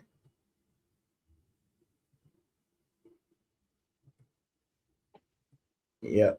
My wife just put my little, gave me the signal to know it's time to eat. Such a good lady, such a good woman. Anyway, so, yeah, I know for some of you guys it's hard to understand. Luckily, the Indian accent is not too much of a struggle for me. His connection was terrible though, but it was good before. I don't know why it was so bad this time. Had a couple of people with bad connections today, so I don't know if that's on my side or their side. So I'll investigate that a little bit. But anyway, I appreciate everybody for being here. It's been 3 hours and 47 minutes. I was going to get off 30 minutes ago, but it is what it is. So I appreciate everybody for being here. Today is Wednesday, so we have another live tomorrow in and around 12 noon Eastern Standard Time in America. So I look forward to our conversation tomorrow. I have no idea what we're talking about tomorrow.